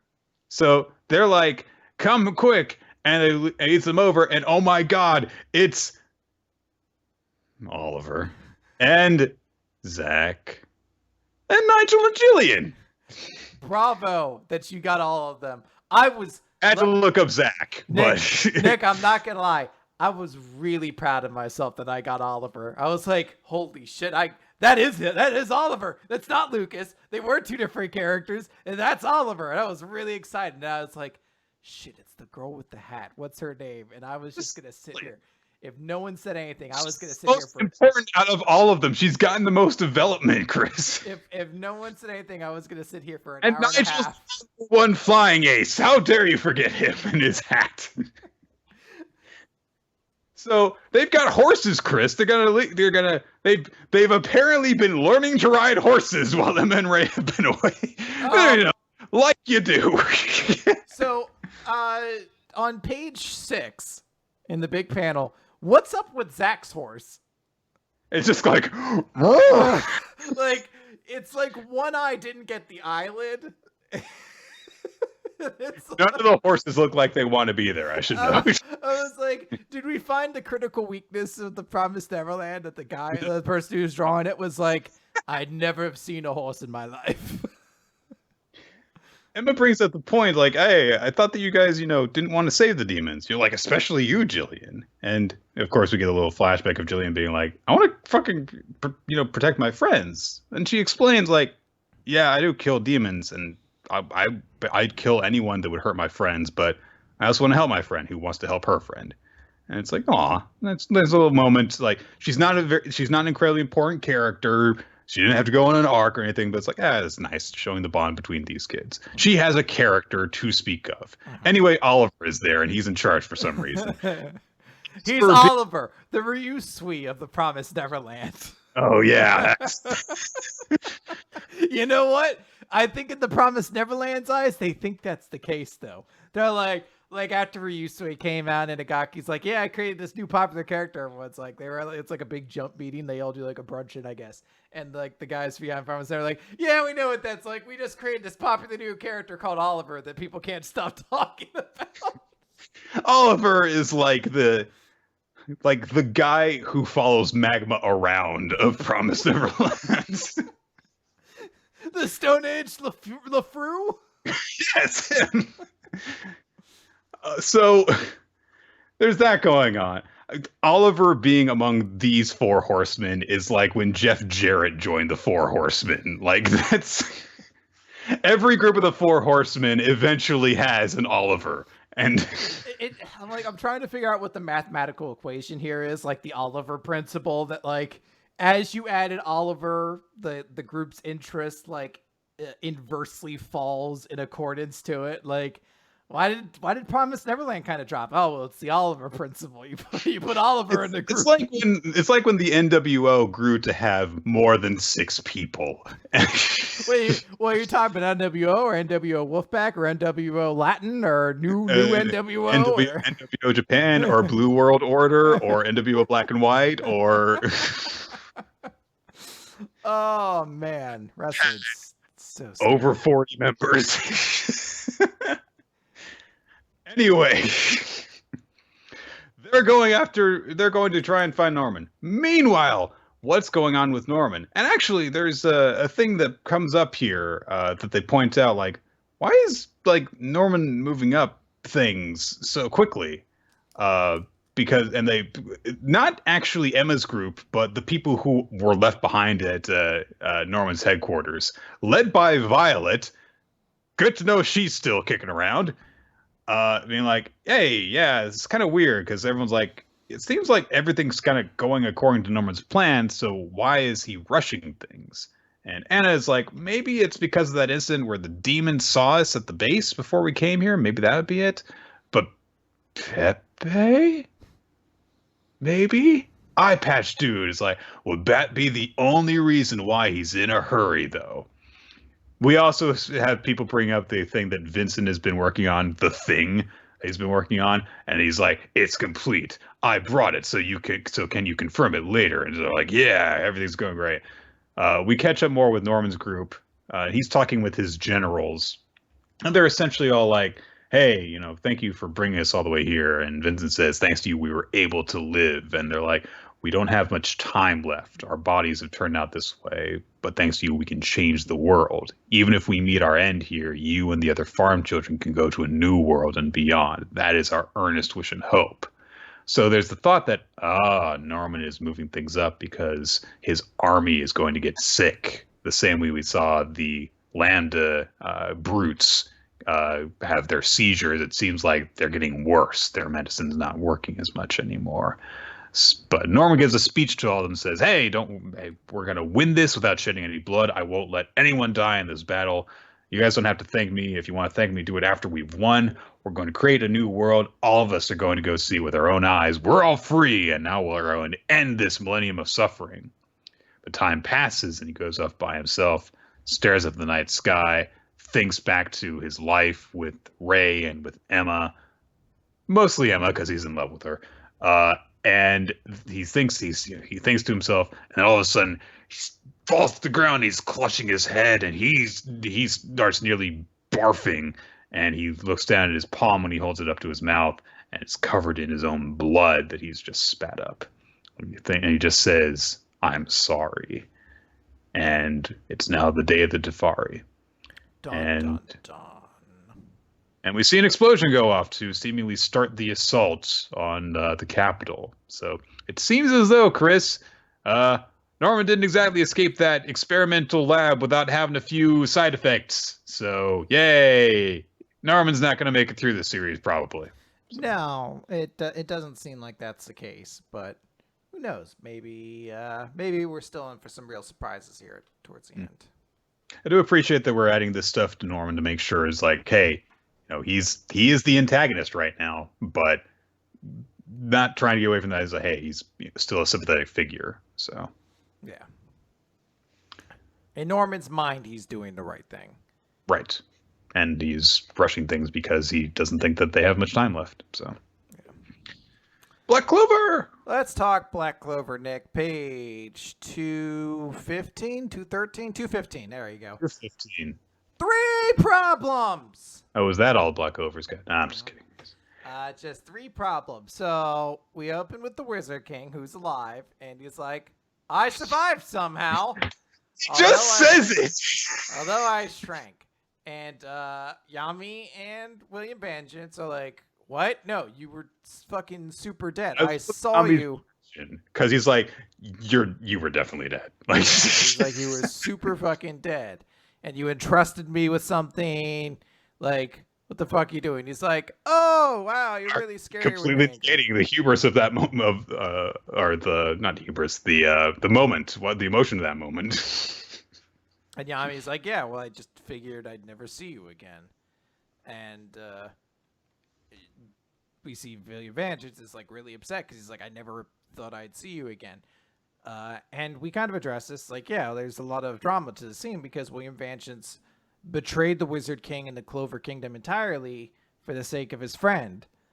The soul that was entwined to his, and real ramifications are going to come from that. And the Wizard King's like, William Vengeance, no matter your reasons, the crime of betraying the kingdom is a serious one. Everyone's hurt, and I'll imagine it will take time for them to get back onto their feet.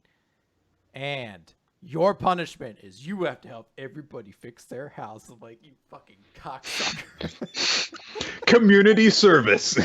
I'm like, well, you certainly shouldn't keep him as the fucking captain of his group or whatever. They're like, you just have to do some community service. So I was like, William Vengeance, for your punishment, you have to serve as the Wizard King until I'm recovered. Yeah, something stupid like that I was expecting. No, he just says, like, yeah, you're going to have to do it. He places some blame on himself. He's like, I was the one who asked him to join the Magic Knights, and I kind of knew that there was something going on, so I had to take some responsibility for his betrayal, and I'm also responsible for losing that fight. So are you prepared to endure the backlash of resentment and press forward with me?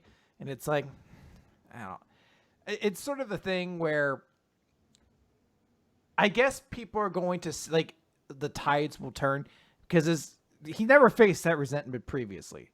The Golden Dawn were the team of teams. Everyone loved them, and their leader was treated with the utmost respect. So I suppose now maybe the Golden Dawn will have to face some real criticism. Like, I feel like there's ways you could turn this into a more interesting story. I feel like it's going to end here, though, and it's never going to be brought up again. That, like, my bet is, given the way that Black Clover does things for its secondary characters, is that we're going to not see them for a little while, and then when the Golden Dawn appears, we'll just be told that they've worked really hard to salvage their reputations, and they're good now. Yeah. Like, that seems to be the way that Black Clover does things with a lot of its, like, problems you would think would be problems. So The Wizard King with Yami meet up with, and I'm not sure how these four, specifically the four that are, I guess it makes sense for the final problem, but he meets up with Asta, Sekre, Noel, and Mimosa for some reason. And Look, Asta and his harem need to know about this problem, Chris, okay? Well, I'm glad that those three are the only members of Asta's harem, and there's no other ones. Rebecca. If Rebecca was an important character, she'd be there, but she's not, so kind of explains itself.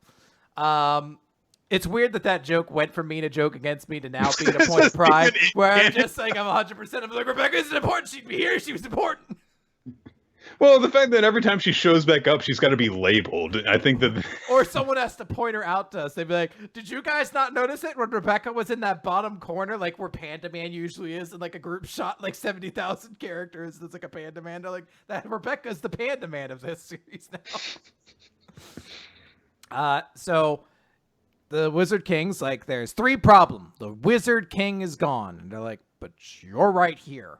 And you're like, what? And he's like, yeah. Well, I lost almost all of my magic, so I don't know. Maybe it'll come back or maybe not. He explains that he found magic storage technology left behind by ancient mages, and its name is Swallowtail.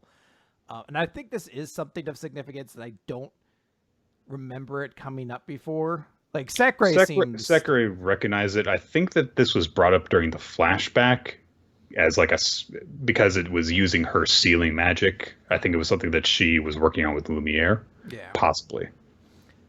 So she's like, yeah, so my time magic and the Swallowtail were very compatible, so I stored up all those years inside of it, and that's how I was able to kind of have those extra years chance. I didn't know it'll work so well, so hey, I guess this is the oldest it would let me get. And they're like, it's sort of weird because they don't really address anything further to that problem. They're like, it becomes a thing of like, oh, hey, I haven't seen you before. What kind of magic do you have? I'm the Wizard King. I get very excited. I'm like a weird magic nerd, so I really like seeing people with new magic. And like that conversation kind of gets cut short. And they're like, all right, time to discuss problem 2. And I'm like, so the real issue and the reason why this is actually a problem is something that he kind of just says like offhandedly and isn't really given much focus, which is the hardline monarchist nobles will have weakened, and naturally I've lost combat strength as well. Or rather, my influence with them will have weakened because he's no longer seemingly the strongest wizard. How are they going to acknowledge him as the Wizard King now because he points out, like, I've got like 1 page of my grimoire available to me right now when it was this huge nexus with no beginning or end before. So now that he's much weaker, is he going to be able to influence things, even if he is seemingly the exact same person, but smaller? Like, his personality and memories don't appear to have been affected by this in the slightest. So he's like, problems 2 and 3 are super connected. So if nothing changes, the Clover Kingdom will be destroyed by the other nations. And I'm like, sure. Yeah, absolutely, dude. Even if like you guys had no fighting or force left to speak of, you could just be like, Diamond Kingdom, fight the other 2. Yeah, I was like, you've got one of the kingdoms mind controlled right now, so I don't know what the big issue is. Yeah, so when I mentioned last week, I was like, I don't really know what the series goes from here. You mentioned like the other kingdoms, and yeah, I guess that's where we're going, but I don't know how any other kingdom is a threat. Like, unless the other kingdoms are like, oh, we don't do magic, we just invented machine guns. And you're like, oh, okay. So like, because you can't keep being like, the Wizard King of the Spade Kingdom has all grimoires. He could cast magic of any type. And I was like, 4 other people could do this in this fucking series. I don't know. Maybe this is going to be a little bit of a breather issue to build up to the next actual step in this, because it does seem as though there's no way to actually escalate this from literally the devil with magic from another dimension causing shit. I don't think anything is going to seem like it's intimidating in the slightest coming directly on the heels of that. Yeah. So they're like, all right, well, you know, the other kingdoms are going to attack. And he's like, moreover, Asta will die. And or possibly both. And that's the chapter. So this is a really short chapter, I Yeah. imagine maybe there were some time crunches that caused this chapter to get really, Literally, really this short. chapter was 12 pages long. Like, so So there's not actually like a ton to this, which it's kind of a good and bad thing because if you're going to shorten a chapter, at least one like this that has a ton of content in it helps. But it is a weird one where you're like, wow, this felt like a short chapter. And then you look down at the page count, you're like, oh yeah, this because it's about half the it was size a of a normal short chapter. chapter. Yeah. I don't really have too much to say about it. It's actually does seem to be taking things probably in a better direction than I was expecting from last week in terms of like there's no consequences to anything. Like, well, even with the Wizard King coming back, this is saying like there can still be consequences to the fact that he died. So if that is actually focused on, then it's like, okay, I can at least see that. So Yeah. One Piece, chapter 951, Rampage. So in the last chapter, we learned that Law had been captured. Oh boy, we see some more stuff going on with that. The freaking Emperor is told about this, and he's like, "Well, why didn't you capture all the others?" And they're like, "Well, he can give us information on them." Oh, okay, go ahead and torture him then. Cool. There are wanted posters for a bunch of the Straw Hats and allies being distributed around town, and they're all done in that like Edo style art with the gaunt faces and stuff.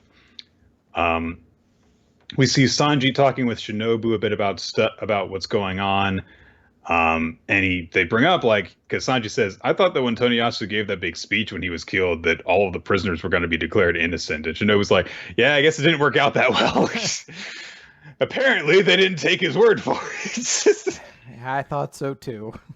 The exact thing that they say is that Orochi can't release the prisoners because then it will mean that he made a mistake. So this is really to save himself face.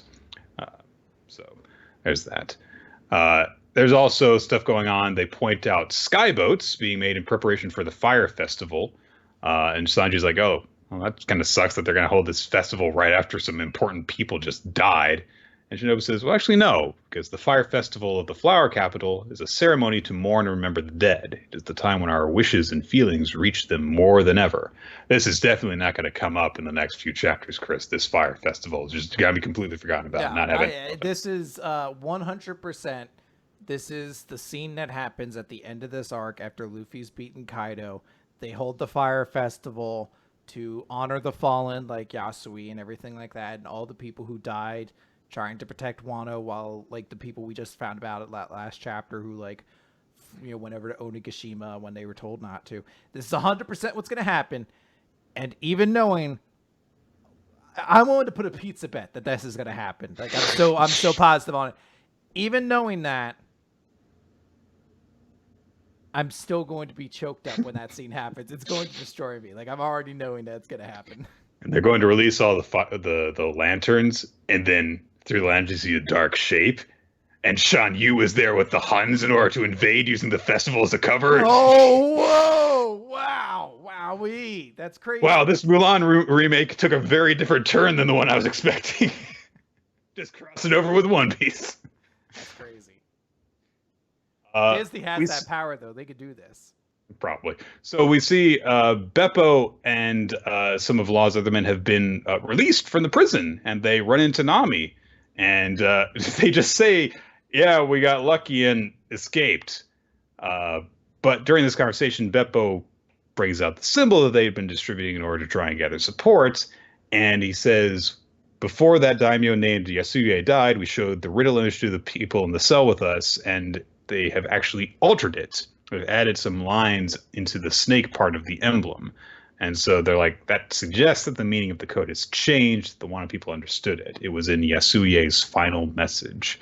So Nami's going to pass this on to Kinemon. She sets off, and Beppo kind of like stops himself from saying anything because we get a flashback as to how they got lucky and escaped, which was that Law negotiated for their freedom. He couldn't just fight Hawkins because they would die. So instead, he traded himself for them. He let himself be taken prisoner, and Basil actually stayed true to his word. To his credit, he actually released their lives, so they're truly free now. They're actually fully released. Bizarrely, Law tells all of them to keep quiet about this and not tell Straw Hat and the others that he's been captured. And they're like, "Why not?" Anyway. What the fuck are you thinking, Law? Explain! It's frustrating. And it's again one of those things like, oh, I'll tell you later. It's like, oh, God. It's weird that people don't explain things until it's dramatically appropriate, and it kind of bugs me sometimes if it's not executed well. In Abisu Town, Kandro has been given Yasuye's corpse. Yay! And he says that he will take them to Kuri so that he can lay the body to rest. The people of Abisu are laughing while crying, of course, over this, and thanking Yasuye. Frankie is with Nami and Kandro there, and they're getting aboard his tiger motorcycle? Question mark? Those are motorcycle handlebars. Anyway. The wanted posters come into play as Usopp and Robin and Brooke have to pass by a checkpoint, and this is probably my favorite part of the chapter. Usopp and Robin just pull weird faces so that they don't match the wanted posters. And then Brooke is just with them, floating along next to them. And they're like, yeah, get those people out of here. They're haunted by a ghost. I love, it's such a great thing for the visual of both of their faces. But I love the explanation where he's like, get them out of here. They're fucking haunted by a ghost. It wasn't enough that they were able to pass from the faces. He's like, he's got a ghost haunting them too. They've also still got a Toko with them. We see that Ashura has actually led Kinemon and Dogstorm to kind of a ship graveyard. There's a whole bunch of ships that they've managed to salvage from the ports that where Kaido just destroyed them. And so Ashura has actually been working for the last 20 years while waiting for their return. Then we cut into Onigashima, where it's time for Big Mom to get to meet Kaido. And oddly enough, she is the prisoner of the Beast Pirates, but they're still bringing her food. She's bound up in steel chains, and there's, King and Jack and Queen are all there, but just keep bringing her food. I guess they're terrified of her. She says something interesting while they're just sitting there waiting, and Queen is like, what the fuck else was I supposed to do but bring her here? I didn't have a signal that I could give. But she says of King, I'll forget what you did yesterday, referring to him, knocking their ship away, if you come and join us, because there are still 3 races I don't have in my country. One of them might have been lost in the mists of time, but you're still alive. So presumably some sort of angel thing with his wings. And of course, King just fuck off, Yeah. So Big Mom is just like, oh, well, take off these cuffs then. Just set me free if you're not going to join my family then.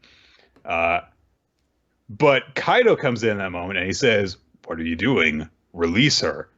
And he says, you've shown your face at last. And she looks down and is like, hey, he told you to let me go. And one of the men's like, you must have been joking, right? And Kaido's like, take him off. And she gets up, summons her sword, Napoleon, and immediately they start fighting. And we get that big shot of the sky splitting like we saw Whitebeard and Shanks do forever ago. And of course, all of Kaido's men, well, most of them are freaking out, thinking they need to evacuate because they're going to destroy everything around them. So there we go. It's a very cool moment. I'm still wondering how it made sense with the Big Mom stuff leading to the prison escape stuff before. I'm kind of curious.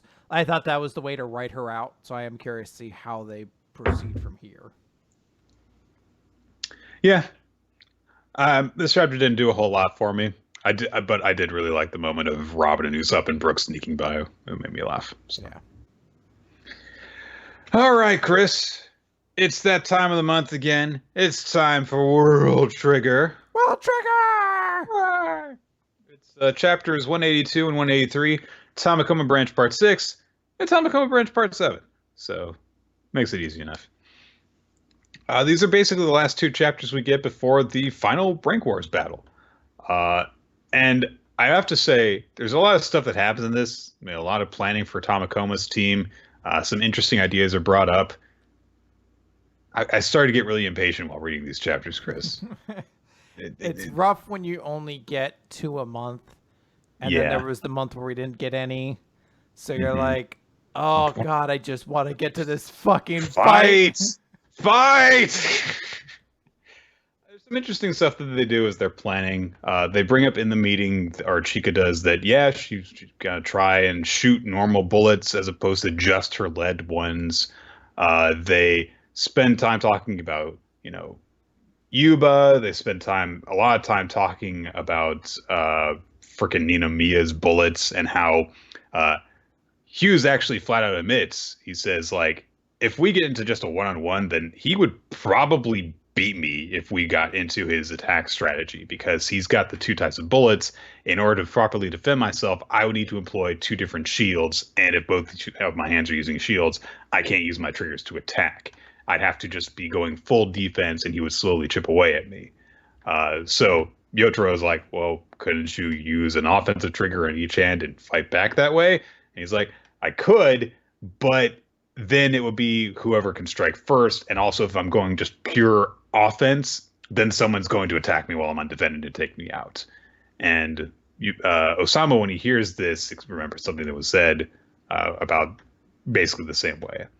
And they point out that in the previous match, whenever Ninomiya was not 100% certain of where enemy snipers were, he always kept one hand free to defend himself. He only attacked with one hand. So they say, like, let's just not do a one-on-one match. Let's not get it, allow that. That's the point where Chica announced that she's going to use regular sniper bullets. But Osamu has some doubts about this, even though, like, everyone's like, all right, that's great. Let's do it. He's just kind of like, I don't know. I don't think that Chica's lying, but okay, listen. I will decide on the timing of Chica's shots. We can't have you panicking and firing all over the place. So it seems like this is going to be a big thing that comes into play in this battle is the proper moment and if Chica's able to execute. They also bring up the whole thing of like, okay, well, we're still going to need to defend Chica if she gets into a firefight with Ninomiya. Hughes is like, I should do that, but we're not going to be able to rendezvous necessarily. And at that point, Yuiga, I keep calling him Yuiga, Osamu gets an idea. He says he wants to try it out in the meeting room, and they call up Karasuma. And they call Karasuma in, and they're like, we want you to act as a dummy Ninomiya. And so he's like, okay. There's an interesting detail of like, it's his turn to cook, so he has to call up Konami so that she'll cook for the team instead. And she's like, fine, since I'm such a great person, I'll do it. Because Konami's great, I do like the detail that he actually dresses like Ninomiya when he goes into the practice with the, ridiculous suit with the tails and everything. Ridiculous, Nick. It's the coolest outfit in the series. How dare you? It is not. And they also have modified his try-on and triggers and stuff so that he can actually properly act as Ninomiya. And sure enough, he starts kicking Hughes' ass. So they're like, huh, okay. But Carson was like, okay, why are you doing this? Shouldn't you be trying specifically to avoid getting into this one-on-one confrontation? I mean, if you want to get the advantage, you want to stop him from going into full-out attack mode. And Osamu says, that's what I thought at first too, but now I see things differently because when up against a single opponent, Ninomiya's full attack is overwhelmingly powerful, but on the other hand, it represents a moment where he's guaranteed to be undefended. So we should get set up for a point where it's a one-on-one fight, create those openings in his defense so that someone can pop out and attack him. Also, every time that someone should pop out and attack him by surprise is illustrated in these little illustrations while they're explaining things. The person popping out comes out of a cardboard box because that's the perfect hiding spot. Yeah, no one expects the cardboard box. It just looks like a cardboard box in this concrete jungle, just a cardboard box in the middle of the field. Hey, if it worked for like 4 different Metal Gear Solid games, then it's good enough for World Trigger. Absolutely. And so they discussed this and and Carson was like, I know what you're getting at here, but what if Ninomiya is not going to fall for it? I mean, they're the number one ranked squad. Why would they have a reason to take the bait and give Hughes this one-on-one fair fight? And Osama says that it would be true of Ninomiya's squad, but Ninomiya himself could be a different story. He says he doesn't really have any guarantee of this, but he thinks to himself of the barbecue meeting that they had when, like Hadahara got brought up.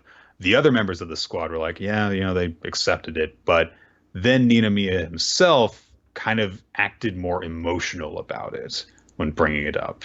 And so he thinks that even though he seems this cold-hearted person, that he might be pretty irrational.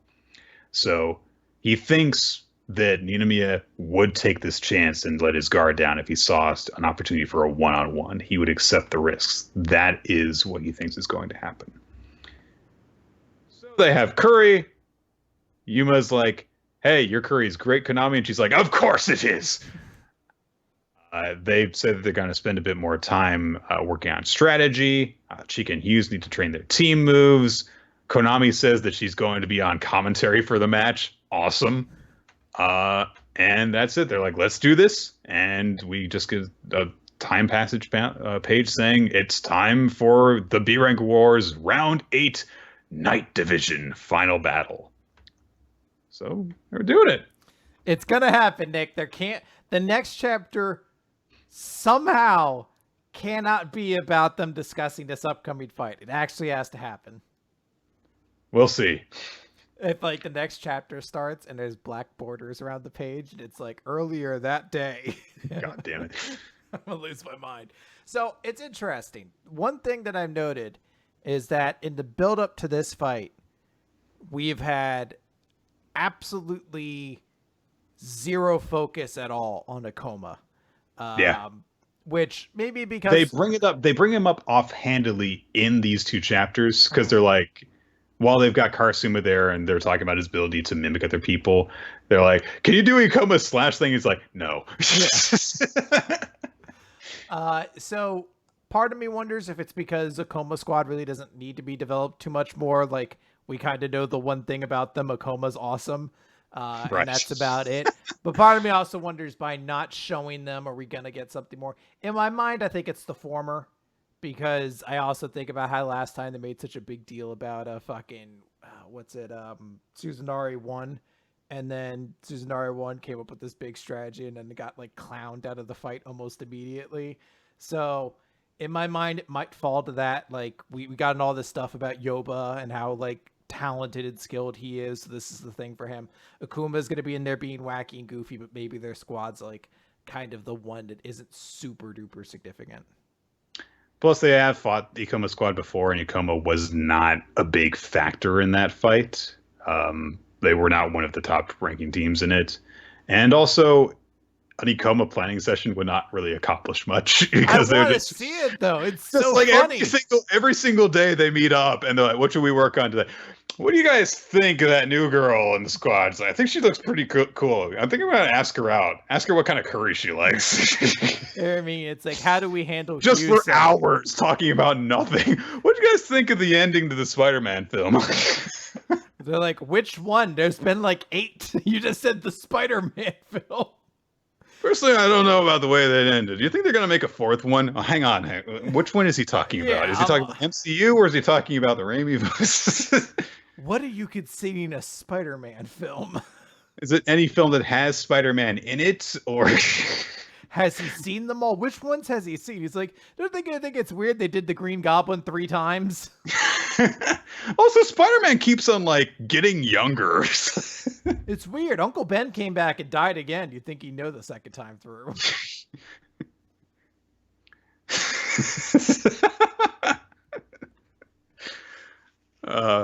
So that's gonna do it for World Trigger, and that wraps it up for this week. What were your favorites of the manga this week, Chris? So my MVP I'm gonna give to Osamu, because I was actually super impressed and excited that Osamu had that moment where he was like, I think actually we can get Ninomiya. I think he's actually more irrational than he seems. It was a really cool moment for him to have figured that out. Like nobody else gave him that hint or said anything like that. That was like a little tidbit that Osamu kind of figured out. And I really like that. I can definitely see that.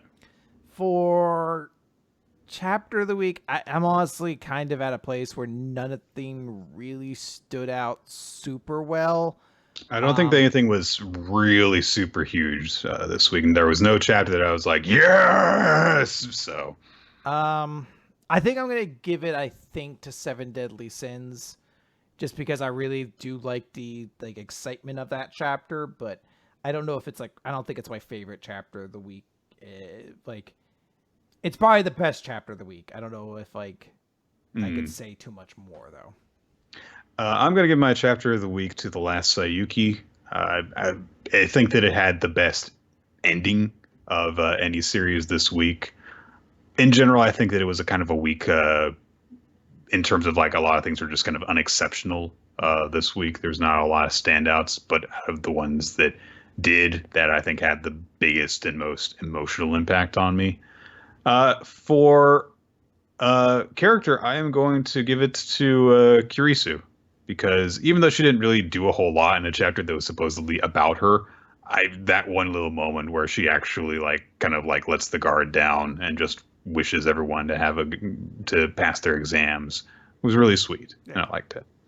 So it's worth noting the audience picked World Trigger as their favorite chapter of the week, and then it was Shigaraki who was MVP. And people are noting now that there's no Jump next week.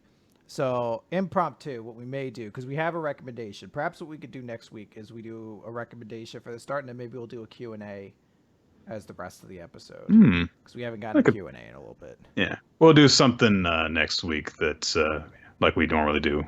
Maybe we'll, I don't know, break out some sort of game, but Q&A sounds good too. Yeah. Something like that. So, guys, thank you for joining us for Weekly Manga Recap. We record the show around 7:30 to 8 Eastern Time on Wednesdays every single week here on twitch.tv/RoloT, smashcast.tv/RoloT. Though sometimes we do need to change things up in regards to that. And you can stay updated by following us on Twitter in case we need to go and let you know about that. He is at RoloT. I am at Nick F. Time. And our podcast account is at WMR Podcast, where even if you don't really get word ahead of time, once you see that GIF pop up, then you know that the recording has started. Yeah, then you know what shit's about to get real. You can check out our past episodes as well in a bunch of different places.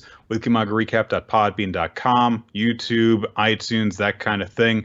Make sure you leave comments, rate, subscribe, all that good stuff. Help the algorithm. Help us rise to the top of the hobby section. Dethrone the woodworkers that have a tyrannical reign over us all. I don't even know what's at the top of the hobby section. It's probably just 50 woodworkers above us. It's probably one of the McAvoy brothers, whatever they are, whatever those guys are. They McAvoy. have a podcast. Like James McAvoy, the actor. There's 6 brothers or something like that do 1,000 podcasts. I don't know, Chris. I don't know. People bring them up, and I had to sit here, and I'm like, are they one of those new big YouTube stars like a JoJo Siwa or something like that? I don't know who she is either, but she showed up in my heads up game and I had to look her up afterwards. Anyway, I bet it's one of those podcasts at the top. If you want to ask us some questions, you can send those in a couple of different places. You can put them in the Discord maybe, but we also have, of course, Weekly Manga Recap at yahoo.com. Speaking of the Discord server, there's a bunch of different activities that our followers get up to, including, of course, Ninja X3i maintains a big-ass spreadsheet where you can check out series that have been recommended to us. You can add in your own recommendations. You can see series we've already covered. You can talk about stuff that you want nominated for the year-end supplementary rewards. All kinds of good things. Keep in mind that Sadistic September is coming up next month, so if you have an idea for a really bad series that you want us to take a look at that'd be appropriate for that kind of coverage, that's a good place to put it. Special thanks go out to our Patreon supporters. Your support lets create fun bonus content for you guys to enjoy. And of course, thanks to Steve Manor, Title Card Artist, Infamous Planet for the stuff that you do, and Wednesday Old Cheddar and Milo Stilitz, youtube.com/Wednesday Old Cheddar, Twitter, SoundCloud, soundcloud.com/Milo-Jack-Stilitz for the opening sequence of the show. Damn straight. Yeah. And by the way, guys, so if you haven't checked it out, I'm part of a podcast called Dice Funk. that a lot of people I think know of. But we just recently put out a one-shot where I DM and Nick is a player. That's right. We're playing sports, kind of. Kind of. It was a great session, and it has. If it gets, if it gets good feedback, the next session that we do possibly will be completely different from the previous So one. it was originally they were supposed to be playing sports, and then No spoilers to the direction it takes, but it won't be sports next time. It seems like next time I think they're solving crimes or something like that. So if you guys like it, go check out the episode. Go leave a comment on it, retweet it. Basically, just show that you enjoyed it. And if people enjoy it, then we'll try to make more of those and have some more wacky fun. So go check that out. You can find it on YouTube, youtube.com/dicefunk, Austin Yorsky, .podbean.com, and just type Dicefunk Rally Ball. You'll find it. It's out there. please make us play our stupid as fuck athletes do something other than professional sports. Yeah, I want to see how Nick's Brett Favre parody evolves into having to tackle new genres. No, I don't do tackles. I'm a quarterback. No. So, exactly. We need more of that. So go check that out, guys. That's going to do it for Weekly Manga Recap this week, everybody. Thanks for tuning in. We'll see you next time. Catch ya. Goodbye.